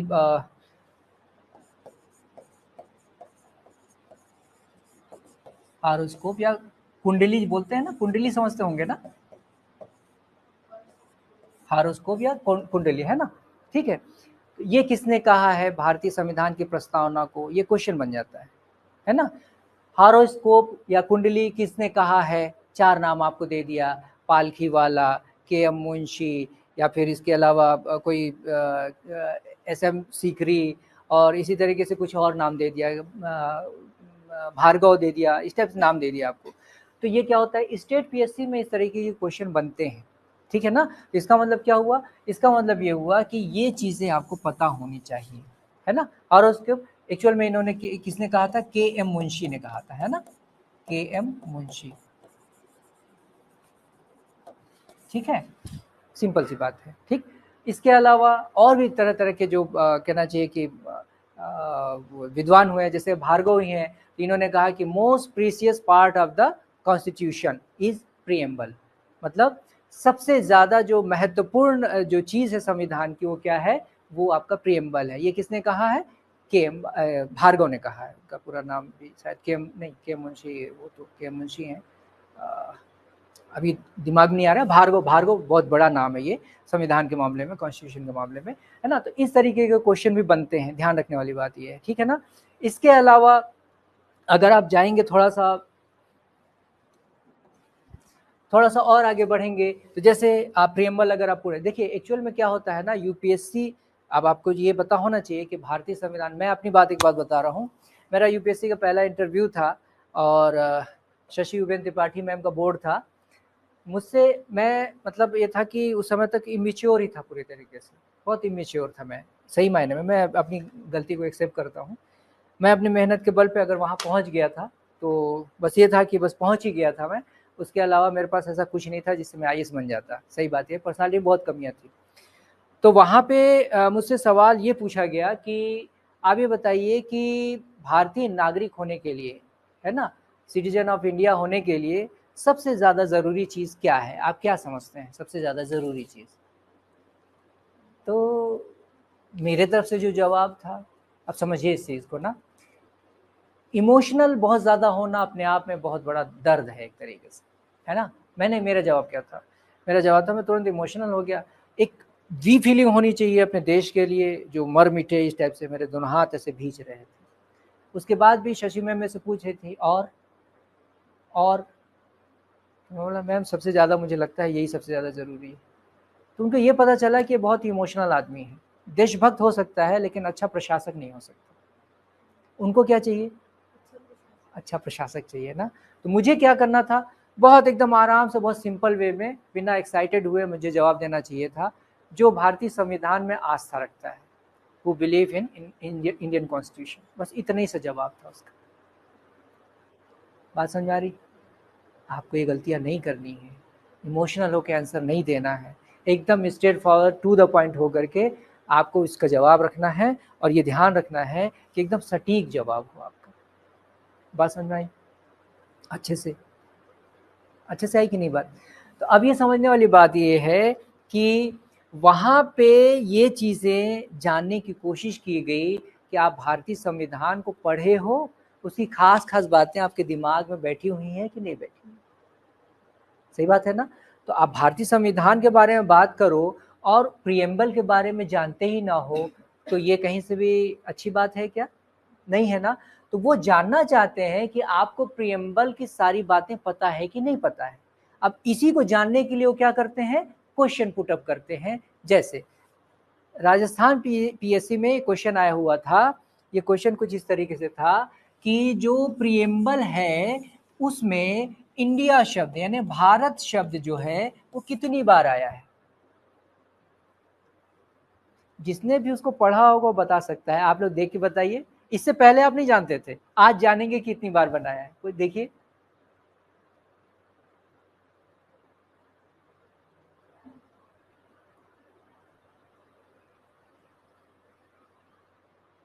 कितनी बार है?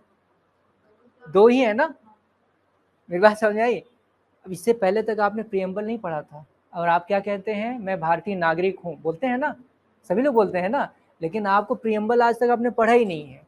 कैसे पता चला भाई? इस क्वेश्चन के माध्यम से पता चला कि आपने प्रिएम्बल नहीं पढ़ा। आज पता चला आपको कि 2 टाइम्स है उसमें, ये आपका इंडिया उसमें मेंशन है। सही बात है ना। और क्या क्वेश्चन पूछेगा आपसे? पूछेगा क्या,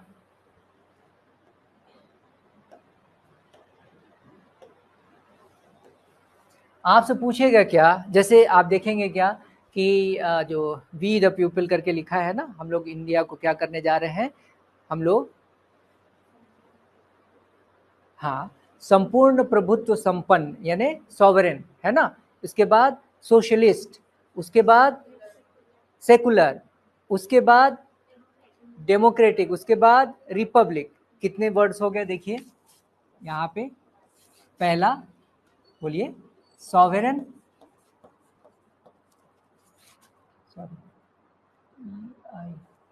EIGN है ना, ये SOVEREIGN है ना, सॉवरेन है ना, संप्रभुता जिसको कहते हैं। फिर से लिखना है क्या, समझ गए ना। दूसरा क्या आया, सोशलिस्ट, ठीक। तीसरा क्या आया, सेकुलर।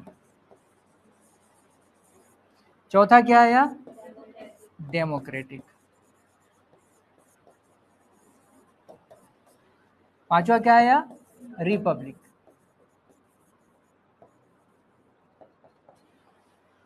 ठीक। अब देखिए, ये आपने पढ़ लिया सिंपली ऐसे। अगर आपने पढ़ भी लिया तो अगर आप इसको बहुत अच्छे से नहीं देखा है तो इस क्वेश्चन का आंसर आप नहीं कर पाएंगे। क्या पूछता है, यूपी पीसीएस में, Uttar Pradesh public service commission में ये क्वेश्चन पूछा है, इसका ऑर्डर पूछ लिया है, 4 ऑप्शन दे दिया, पहला इसको दे दिया, दूसरा इसको दे दिया, तीसरा इसको दे दिया, चौथा इसको दे दिया, दूसरा ऑप्शन में इसको पहले दे दिया, फिर इसको दिया, फिर इस तरीके से 4 ऑप्शन दे दिया। अभी बताइए आपने इस तरीके से अगर नहीं पढ़ा होगा तो वो क्वेश्चन आप कर पाएंगे क्या? मतलब इसका ऑर्डर भी ध्यान रखना है आपको, ठीक। और क्या पूछ लिया? अब ये पता चल रहा है ना कि आपने पढ़ा है कि नहीं पढ़ा है, प्रियम्बल को पढ़ा है कि नहीं पढ़ा है? हाँ हाँ बिल्कुल। मैं आपसे क्या कहना चाह रहा हूँ, मैं आपसे ये कहना चाह रहा हूँ कि हम इस तरीके से पढ़ाई करें कि चाहे जहाँ का एग्ज़ाम हो हम वहाँ का आंसर हम कर सकें। मेरी बात समझ आ रही कि नहीं? अपने ऑप्शन कम नहीं करना है। रेशनैलिटी क्या कहती है? अपने ऑप्शन को बढ़ाना है ना, कि अपने आप को लिमिट करना है? बोलिए, बढ़ाना है ना। मतलब हम एक पढ़ाई करें और सारे जगह का एग्जाम हम क्वालिफाई करने का दम रखें। बात समझ आ रही है ना? इसके अलावा अगर आपसे ये पूछ लेता, ये तो हो गया, अब आपसे पूछता है क्या कि आपके प्रियम्बल में कितने टाइप के जस्टिस हैं? देखिए उसमें, अपने उसमें देखिए, मैं आपको तरीका सिखा रहा हूँ अपने पैरों पे खड़ा करने का। 3 टाइप्स ना, है ना? अब यही चीजें क्वेश्चन में बन जाएगा कि how many types of justice are there in preamble of Indian constitution. मतलब आप बताएंगे क्या? 3 types of justice, social, economical and political. ये बात समझ आई? सामाजिक, आर्थिक, राजनीतिक, ये भी क्वेश्चन है। क्लियर हो रही कि नहीं बात, है ना? इसके अलावा और क्वेश्चन भी पूछ सकता है। ये सब चीजें ना थोड़ा सा फैक्चुअल है, बहुत ज्यादा इसमें परेशान होने की जरूरत नहीं, बस अच्छे ढंग से आपको पढ़ना है चीजों को, ठीक है ना? जैसे अब ये है कि जो फ्रेटर्निटी है ना, और लिबर्टी और इक्वालिटी, इक्वालिटी, ये जो है ये कहाँ से लिया गया है? ये शब्द ये लिया गया है फ्रेंच रिवॉल्यूशन से। मतलब फ्रांस की क्रांति का जो है ये क्या है, एक तरीके का थीम है, वहां से लिया गया है ये क्या, फ्रेटर्निटी, लिबर्टी एंड इक्वालिटी को। अभी इसको क्या मतलब होता है, इसमें कैसे मेंस के क्वेश्चन बनते हैं, ये सब चीज हम समझेंगे अभी, ठीक है ना? अभी फिलहाल जो चीज आपको समझाना चाह रहा हूँ उसको समझने की कोशिश कीजिए। तो आपको ये पता चल रहा है ना कि पढ़ने का तरीका अच्छा हो तो सारे क्वेश्चन पहले दिन से ही हमको आंसर उसके मिलने लगते हैं।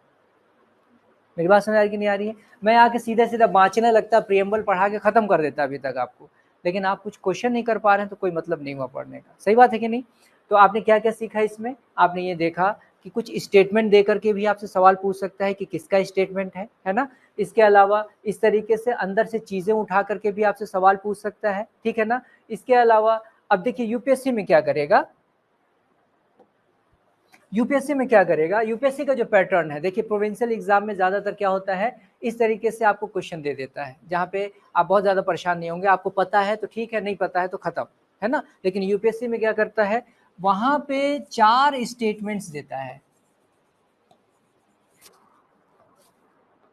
4 स्टेटमेंट देता है, ठीक है ना? अब जैसे मान लीजिए क्या है कि स्टेटमेंट में पहला स्टेटमेंट है वो क्या है कि ये जो हमारा जो प्रियम्बल है ये क्या है, इंस्पायर्ड है फ्रॉम द यूएसए कॉन्स्टिट्यूशन। मतलब ये क्या है, इंस्पायर्ड है कहाँ से, अमेरिकी संविधान से, ठीक है ना? ये यूएसए से इंस्पायर्ड है। दूसरा जो है इसकी जो लैंग्वेज है वो क्या है, आपका ऑस्ट्रेलिया से लिया गया है,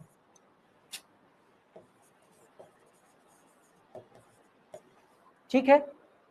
तीसरा जो है वो क्या दे देगा कि ये जो आपका प्रियम्बल है वो प्रियम्बल जो है ये आपके कॉन्स्टिट्यूएंट असेंबली जो थी, संविधान सभा जो थी, उसमें इसको पास किया गया था। जैसे कानून पास किया जाता है ना विधायिका में, दोनों सदनों से पास किया जाता है, प्रोसीजर समझेंगे बाद में, अभी फिलहाल इतने समझिए कि ये जो है हमारे जो संविधान सभा थी, कॉन्स्टिट्यूएंट असेंबली जो थी, वहां से इसको पास किया गया था, मतलब उसको वोटिंग हुई थी, उसको पास किया गया था, है ना? तो ये तीसरी चीज हो गई। चौथा जो इसमें पूछ सकता है कि ये जो है हमारे जो पहले जो प्राइम मिनिस्टर थे नेहरू, उन्होंने इसको जो पहला जो संविधान सभा की पहली बैठक जिसको कहते हैं ना, फर्स्ट कॉन्फ्रेंस जो हुआ था, उसमें इसको क्या किया था, इन्होंने इसको प्रपोज किया था, प्रस्तावित किया था। 4 ऑप्शन हो गए, है ना? अब आपको डेप्थ में अगर नॉलेज नहीं है तो यूपीएससी का ये क्वेश्चन आपको मुश्किल कर सकता है। ठीक है, देखते हैं। देखिए इसमें ये क्या है, ये सही है, यूएसए से थोड़ा सा यहाँ से इंस्पायर्ड है। इसकी लैंग्वेज जो है वो ऑस्ट्रेलिया की है, ये भी सही है। इसके अलावा ये कॉन्स्टिट्यूएंट असेंबली में इसको पास कराया गया था, ये भी सही है। लेकिन ये वाला गलत है। क्यों? क्योंकि ये पहले में नहीं, ये जो सेकेंड मीटिंग हुई थी उसमें इसको प्रपोज किया था नेहरू ने। इसका मतलब अगर आपको इसमें से एक भी अगर कंफ्यूज हो रहा है तो आपका आंसर गलत हो जाएगा। ये यूपीएससी का क्वेश्चन, समझ आई बात अच्छे ढंग से कि नहीं? क्लियर? अब आगे चले, सोच लीजिए, पहले सोचिए। हाँ, ये वाला पहले तो थैंक यू सवाल पूछने के लिए ना, बहुत अच्छी बात है। ये मैंने कहा ना, ये अभी आपने पढ़ा नहीं है ना, अभी परेशान नहीं होइएगा। मैं आपको सिर्फ एक तरीका बता रहा हूँ ताकि आप बिल्कुल क्लियर हो जाएं कि हमको पढ़ाई कैसे करनी है। अंधेरे में तीर नहीं मारना है, हम लोग को जो तीर चलाना है बिल्कुल एकदम टारगेट पे चलाना है, ताकि फालतू चीज़ें करने के बजाय हम सीधे सिलेक्शन की मोड में आ जाएं। ठीक है ना? तो अभी आपने ये सब चीज़ें नहीं पढ़ी है, सब चीज़ मैं आपको पढ़ाऊंगा। मैं आपको सिर्फ एक पैटर्न बता रहा हूँ कि यूपीएससी में जो क्वेश्चन बनेगा वो ऐसा बनेगा। इससे पहले हम क्या देख रहे थे? स्टेट पीएससी के क्वेश्चन देख रहे थे, कैसे पूछ रहा था। यूपीएससी में ये पैटर्न है, 4 क्वेश्चन, 4 स्टेटमेंट देगा और ये कहेगा कि इसमें से कौन कौन सा सही है, कौन कौन सा गलत है। तो आपसे अगर पूछ लिया कौन कौन सा सही है इसमें, तो आपको 4 ऑप्शन देगा कि 1 सही है, 2 सही है, 3 सही है। पहला ऑप्शन ये हो गया। दूसरा ऑप्शन जो है वो दूसरा ऑप्शन दे देगा 1 और 2 सही है। तीसरा ऑप्शन दे देगा आपको क्या, यहाँ पे 2 और 3 सही है। और चौथा ऑप्शन दे देगा आपको क्या, चौथा ऑप्शन दे देगा 2, 2, 3, 4 सही है। कंफ्यूज हो जाएंगे ना ऐसे में, ऐसे ऑप्शन में, है ना? तो आपको एकदम एक्यूरेसी के साथ सारी चीज़ें पता है तो आप सही आंसर दे पाएंगे। तो अब इसमें क्या है, इसमें 1, 2, 3 ये सही है, तो आप ए ऑप्शन सही करेंगे। इसमें 1, 2, 3 सही है, चौथा ऑप्शन गलत है, क्योंकि नेहरू ने जो उद्देश्य प्रस्ताव पेश किया था वो दूसरे बैठक में किया था संविधान सभा की, पहले में नहीं। ये पढ़ना है हमको ना, परेशान नहीं होइएगा ना, पढ़ना है। मैं आपको सिर्फ पैटर्न बता रहा हूँ कि कैसे चीज़ों को पढ़ना है, समझना है। ठीक, आगे चले। चलिए, अब जैसे जैसे हम आगे बढ़ते जाएंगे बहुत सारे क्वेश्चन आते जाएंगे, हम लोग रोज क्वेश्चन पे बातें करेंगे। ठीक है ना? और अभी मैं आपको जो चीज़ समझाना चाह रहा हूँ, आपको कितने % समझ में आई है मेरी बातें? अच्छा, ऐसे पढ़ेंगे तो आपको सीजीपीएससी के क्वेश्चन छूटेंगे क्या? यूपीपीएससी के क्वेश्चन छूटेंगे क्या? यूपीएससी क्वेश्चन छूटेंगे क्या? नहीं छूटेंगे ना। ऐसे ही पूरे टॉपिक हम पढ़ने वाले हैं, और मेरी टीम के जितने भी मेंबर हैं यहाँ पे जो आपको पढ़ाने आएंगे दिल्ली से, उन सबको खास तरीके का इंस्ट्रक्शन मेरा है कि मैंने कहा है कि ये छत्तीसगढ़ के बच्चे जो हैं, हम लोगों को हमेशा याद रखें, हमको ऐसा काम करके जाना है यहाँ से, है ना? और ये काम इस तरीके से करिए कि यहाँ का जो मिथ है, जो छत्तीसगढ़ पीएससी और यूपीएससी को अलग अलग करके देखते हैं और अपने ऑप्शन को लिमिट कर देते हैं, उन बच्चों को कम से कम रेशनल डिसीजन लेने लायक बनाना है हमको। ठीक है ना? इसीलिए मैं ये सारी चीज़ कर रहा हूँ और मेरे टीम के सारे लोग यही काम करेंगे। कहीं कोई शिकायत होगी, आप लोग मोस्ट वेलकम है, हमेशा आप अपनी बातें आके कह सकते हैं। ठीक है ना? और मेंटरशिप प्रोग्राम आपका ऐसा होगा जहां आपको उंगली पकड़ के चलाना सिखाया जाएगा। आप यकीन कीजिए कि आप इतना अच्छा आंसर राइटिंग करेंगे, आपको यकीन नहीं होगा कि यार मैं इतना अच्छा कैसे लिख सकता हूँ या लिख सकती हूँ। ठीक है ना? तो हम लोग हर रोज ये काम करेंगे, अच्छे से करेंगे। ठीक है? तो यहाँ तक बात क्लियर हो गई अच्छे से? आगे चलें, थोड़ा टाइम ज़्यादा तो नहीं हो गया? 6 बज रहा है। चलिए हम थोड़ा सा आगे चलते हैं। चलिए अब अपना वो देखिए ज़रा, वी द पीपल, अब ये पढ़ा आपने ना? ठीक, इसमें कुछ कुछ जो चीज़ें हैं उसको हम लोग समझते चले अच्छे ढंग से। जैसे इसमें जो सबसे पहली जो चीज़ है वो क्या है? सॉवरेन या संप्रभुता, है ना? आज सारी चीज़ कवर नहीं हो पाएगी, लेकिन मैं आपके दिमाग में एक कॉन्सेप्ट डाल दूं, और कॉन्सेप्ट इस तरीके से डालूं कि आप उसका एप्लीकेशन समझ सकें। एप्लीकेशन क्या होता है, यूपीएससी का क्वेश्चन क्या जानना चाहता है आपसे, क्या पूछता है और आपको क्या लिखना है, ये चीज़ें आज मैं थोड़ा सा आपको झलक दिखाने जा रहा हूँ। पूरी तरह से क्लास में है? पूरी तरह से क्लास में है कि कहीं कुछ दिमाग इधर उधर भटक रहा है? ब्रेक व्रेक चाहिए तो बता दीजिए आप। नहीं चाहिए ना? भटक नहीं रहे ना? क्लास में है ना?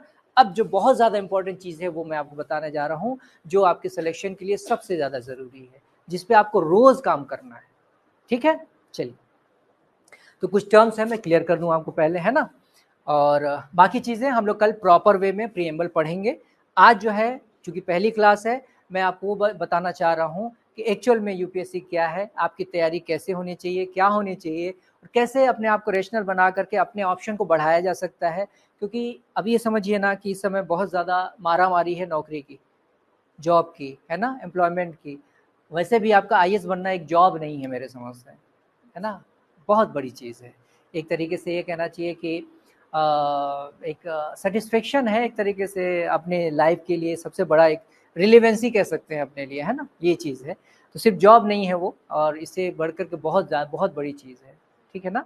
तो इसीलिए थोड़ा सा इस चीज़ को समझिए और एक जुनून पैदा कीजिए, एक ज़िद पैदा कीजिए कि कैसे नहीं, जब सही डायरेक्शन मिल रहा है, सब कुछ सही लग रहा है और उसी दिशा में जाना है, तो क्यों नहीं सेलेक्ट होंगे भैया, है ना। तो ये चीज़ है, इंपॉर्टेंट चीज़ है। चलिए हम लोग समझते हैं, आगे चलते हैं। हम लोग बात कर रहे थे सॉवेरेंटी, ठीक है, सॉवेरेंटी की बात कर रहे थे। हिंदी में इसको कहते हैं संप्रभुता।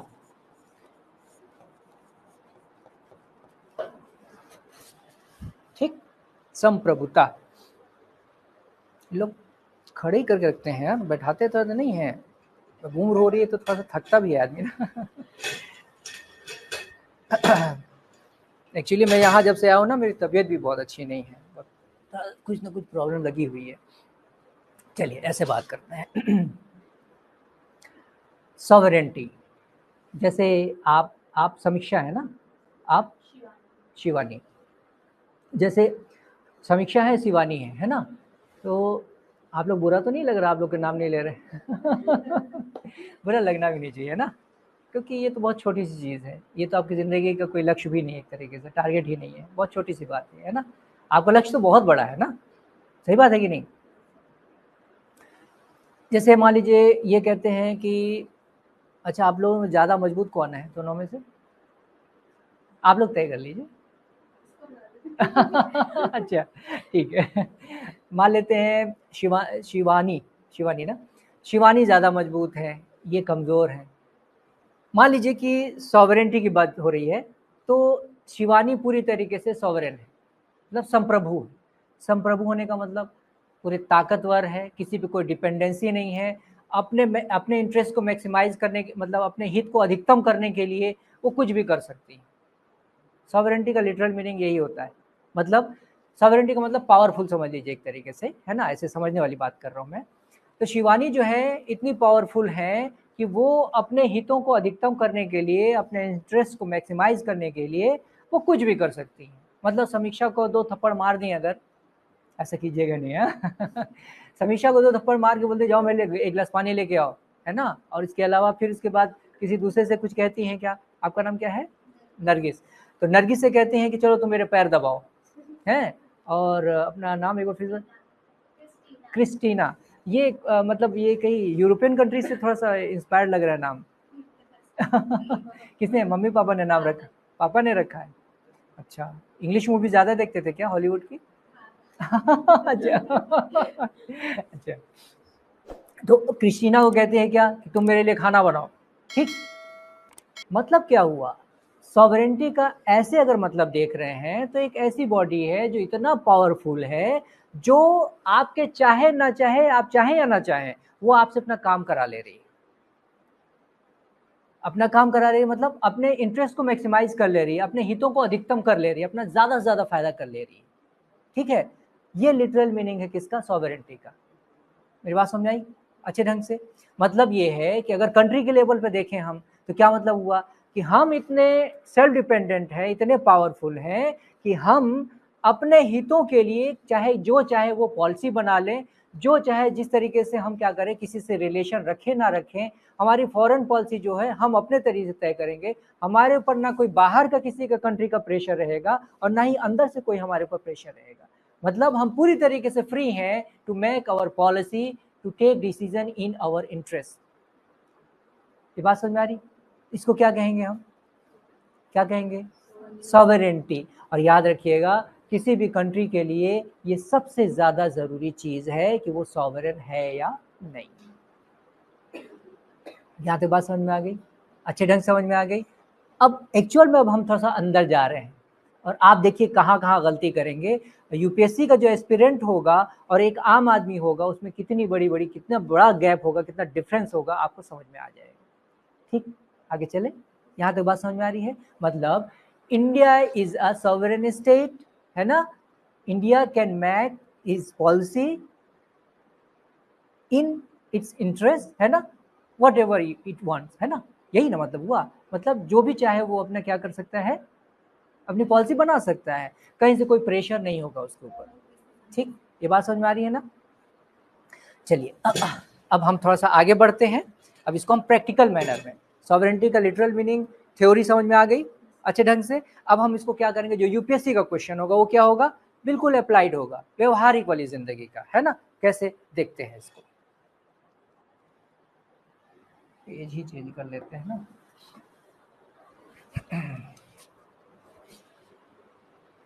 कोई भी न्यूज़पेपर वगैरह पढ़ते हैं आप लोग?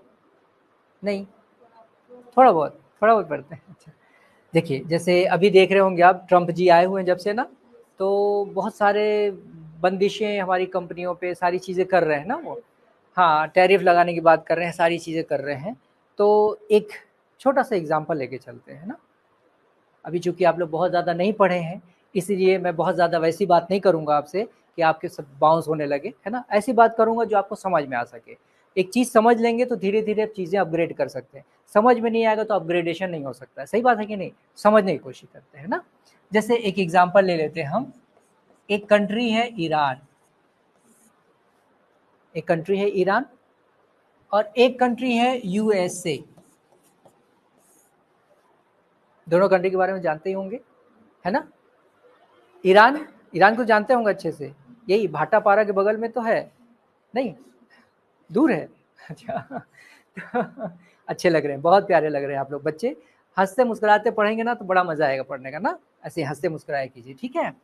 ईरान की बात कर रहे हैं, तो ईरान जो है ना हमारा ट्रेडिशनल एक तरीके से फ्रेंड है, परंपरागत दोस्त रहा है हमेशा से। चाबहार बंदरगाह का पूरा काम हमको दिया, इसके अलावा वहाँ से हम गैस पाइपलाइन, इसके अलावा वहाँ से हम पेट्रोलियम, सारी चीज़ें, अपना ट्रेड जो होता है वो बिल्कुल फ्री होता है, एकदम बड़े आराम से होता है, कहीं कोई बंदिश नहीं है, बहुत अच्छे रिलेशन हमारे, ठीक है। लेकिन यूएसए जो है वो क्या कहता है, इसको रोग स्टेट बोलता है। क्या कहता है? धूर्त राष्ट्र, रोग स्टेट कहता है, ठीक है ना। मतलब क्यों भाई? इसलिए क्योंकि आप इस तरीके से समझिए, जो मिडिल ईस्ट है,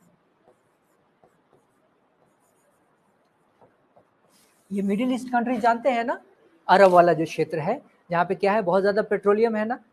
इस दुनिया में सबसे ज़्यादा क्या ना डेवलप्ड जो स्टेट होगा, कंट्री होगी, जो बहुत ज़्यादा पावरफुल होगा, वो कौन होगा? जिसके पास एनर्जी की रिसोर्सेज सबसे ज़्यादा होंगे ना। सही बात है ना। तो अब इसका मतलब सबसे ज़्यादा पेट्रोलियम यहाँ पे है, तो अमेरिका क्या करेगा? इस अरबियन कंट्रीज पे कंट्रोल करना चाहेगा ना। बोलिए, पूरा कंट्रोल इसी का होना चाहिए। वहाँ पे कीमतें भी ये निर्धारित करे, किसको देना है किसको नहीं देना, सब चीज़ें कंट्रोल करेगा।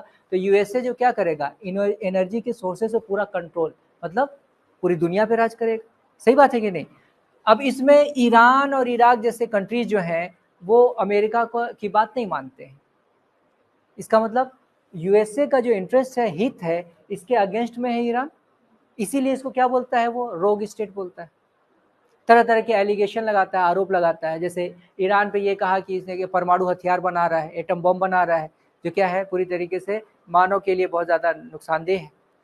पूरा जांच हुआ वहाँ पे, कहीं कोई मिला नहीं, कोई जांच में कुछ भी नहीं निकला, लेकिन इसके बाद भी इसको रोगी स्टेट कहता है। क्यों भाई? इसीलिए कहता है कि ये क्या कर सके, इस पर कंट्रोल कर सके।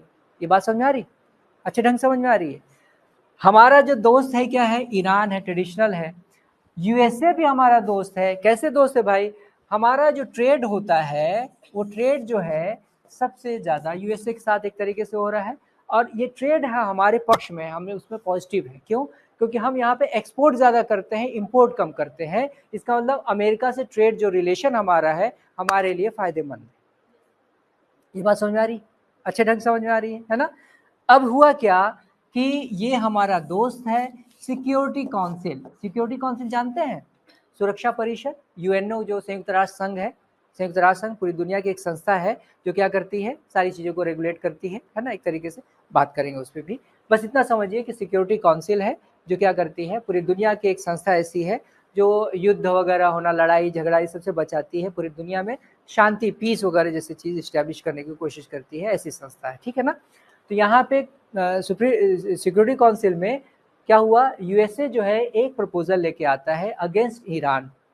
किस बात के लिए, इस बात के लिए कि यहाँ पे क्या है, एटम बम है और इस पे हमको क्या करना चाहिए, बैन लगा देना चाहिए ईरान पे। बात समझ आ रही कि नहीं आ रही है। तो ये प्रपोजल आया, अब यहाँ पे क्या होगा, ये पास होगा तो ईरान पे बैन लग जाएगा। मतलब जितने ज़्यादा से ज़्यादा कंट्री जो है यूएसए के प्रस्ताव के पक्ष में अगर मतदान करते हैं, वोट करते हैं, तो इसका मतलब क्या हुआ, इसका मतलब ये हुआ कि वहाँ पे प्रस्ताव पास होगा तो ईरान पे पूरी दुनिया के स्तर पे क्या लग जाएगा, बैन लग जाएगा। ये बात समझ आ रही कि नहीं आ रही अच्छे से।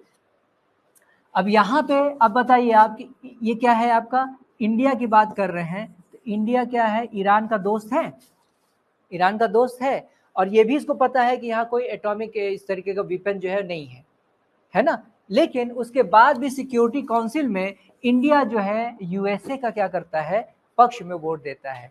मतलब क्या हुआ, मतलब ये हुआ कि वहां पे ये देखा जा रहा है कि ईरान जो उसका ट्रेडिशनल फ्रेंड है उसके खिलाफ जाके यूएसए के पक्ष में वो वोट कर रहा है।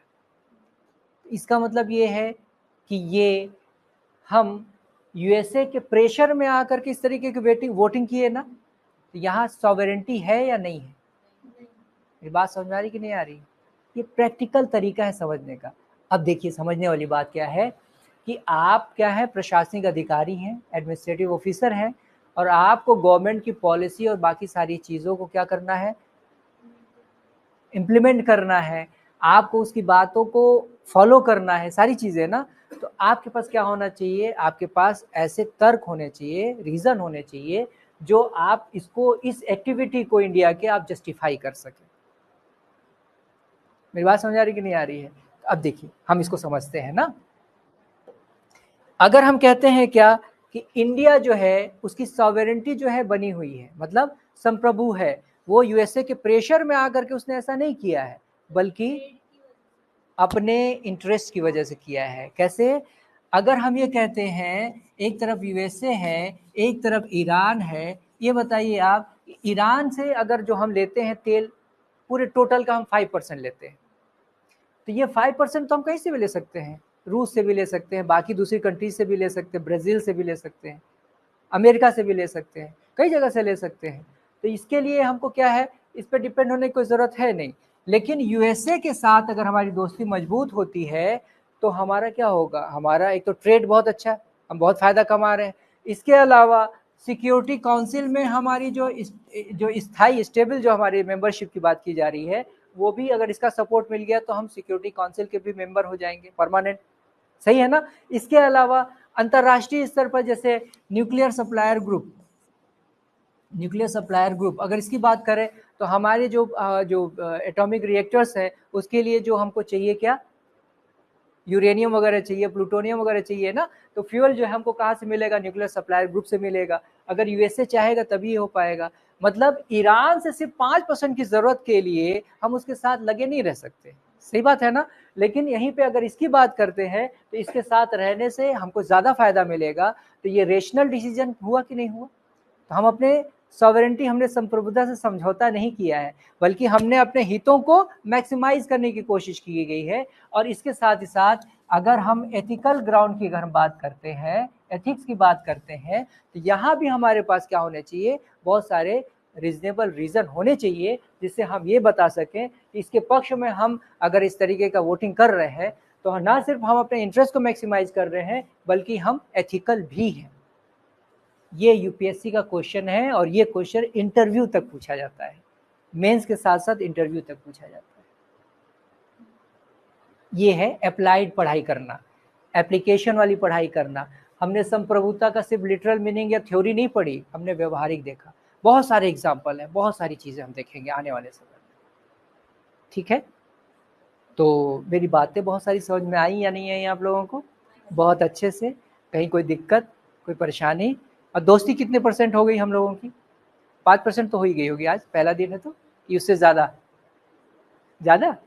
बहुत अच्छा लगा सुन के, है ना। टाइम भी ज़्यादा हो रहा है और आपके सर जो हैं अब आएंगे क्लास लेने के लिए, है ना। 5 मिनट का आप लोग ब्रेक लेना चाहे तो ले सकते हैं ना, फिर आपके हिस्ट्री पढ़ाएंगे, ठीक है। कुछ कहना हो तो प्लीज़ कह लीजिए, बाहर केबिन में भी बैठा रहूँगा, कुछ पूछना हो तो वहाँ भी आके पूछ सकते हैं। लेकिन हम लोग अपनी पढ़ाई ऐसे ही करेंगे, इसी तरीके से पढ़ेंगे, है ना। लिखते भी जाएंगे, आपके पास इतने क्वालिटी वाला जो नोट्स है वो भी रहेगा, टॉपिक वाइज रहेगा, और इसके अलावा मेंटरशिप रहेगा। इसके अलावा आपका रेगुलर जो टेस्ट होगा इंटरवल पे, अपने रेगुलर इंटरवल पे, ये सारी चीज़ें, तो क्या नहीं लगता है कि हम क्वालिफाई कर जाएंगे। छत्तीसगढ़ पीएससी तो आपके बाएं हाथ का खेल होगा, यकीन मानिए इस चीज़ का। और आपने 2-4 ऑप्शन और खोल लिए, ठीक है। तो बाकी जो यहाँ की भीड़ वाली जो मेंटालिटी है उससे आपको अपने आप को अलग करना होगा, ठीक है। तो ज़्यादा अच्छा लगेगा आप लोगों को, ठीक, ठीक है। चलिए, कुछ और नहीं कहना है ना।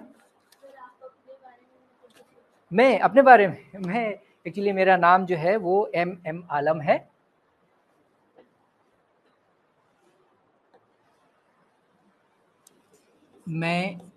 मेरा नाम जो है MM आलम।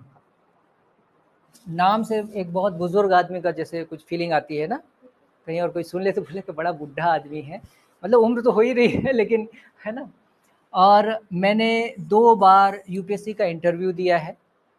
मेरे लिए अनफॉर्चुनेट था लेकिन अब फॉर्चुनेट हो गया है, क्योंकि जो मैंने गलतियां की हैं उससे जो मैंने सीखा है उसकी वजह से मेरे बहुत सारे बच्चे जो हैं वो सिलेक्टेड हैं, ठीक है ना। ये इंपॉर्टेंट चीज़ है। और आप मेरे से नहीं, इसके बारे में डिटेल से हम लोग बात करेंगे थोड़ा, है ना। मेरे से गलतियां जो हुई हैं, मेंस में भी गलतियां हुई हैं, इंटरव्यू में भी गलतियां हुई हैं, ये दोनों जगह गलतियां मैंने की हैं, ठीक है ना।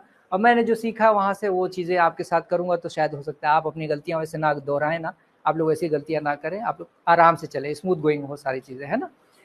फिर इसके अलावा मैं प्रयागराज यानी आज इलाहाबाद कहते हैं उसको ना, मैंने मेरे वहाँ 2 इंस्टीट्यूट था, वहाँ से शुरुआत की मैंने। और इंस्टीट्यूट का नाम इनोवेशन था, इनोवेशन मैंने नाम रखा था ये। इसके अलावा आपने करियर लॉन्चर का नाम सुना है? करियर लॉन्चर मैनेजमेंट और क्लेट वगैरह सब का एग्ज़ाम कराते, ऑल इंडिया नहीं बल्कि इंडिया के बाहर भी है ना। नाम नहीं सुना है आपने इतना? हाँ, तो करियर लॉन्चर जो है, जब 2013 में एप्टीट्यूड टेस्ट आ गया सिविल सर्विसेज में यूपीएससी में, तो करियर लॉन्चर भी इसमें उतर गई थी, मतलब यूपीएससी के फील्ड में। उसने जब प्रयागराज में अपना सेंटर डाला था तो मैं उसका पार्टनर बना था, मतलब ठीक ठाक हस्ती मेरी हो चुकी थी उस समय तक। तो इतने बड़े इंस्टीट्यूट का मुझे फिर पार्टनर बनाया गया था, फिर ये सारी चीज़ें। इसके बाद फिर कोरोना का पीरियड जब आया, तो कोरोना के पीरियड के बाद फिर मैं दिल्ली चला गया, दिल्ली में मैं फिर क्लास लेने लगा, ठीक है। फिर इसके बाद यहाँ अंकित अग्रवाल सर ये चाह रहे थे कि रायपुर में कुछ ऐसा हो, तो इस वजह से उन्होंने मुझे रिक्वेस्ट किया, बार बार मुझसे कहा, तो आज जो है मैं आपके सामने हूँ। और ऐसी उम्मीद है कि मैं कुछ कर पाऊँगा या हम लोग कुछ कर पाएंगे यहाँ पे। पहली मुलाकात है आज हम लोगों की, है ना। हम लोग करेंगे, अच्छा करेंगे, आपका साथ बस चाहिए, ठीक है। अपने डेलीगेसी में भी जाके लोगों को बताइएगा, धीरे धीरे ये कारवां जब बनेगा तो हम चीज़ों को और बेहतर करेंगे, है ना, और बेहतर करते जाएंगे, यही है। और इसके अलावा और मुझे नहीं लगता है कोई और चीज़ जानने की ज़रूरत है, इतना ही अभी काम की है। दोस्ती बढ़ती जाएगी तो और भी चीज़ें जानेंगे मेरे बारे में, मैं कितना नालायक था, कितना बदमाशी कर रहा था, सब चीज़ें, है ना। ठीक, ठीक, थैंक यू।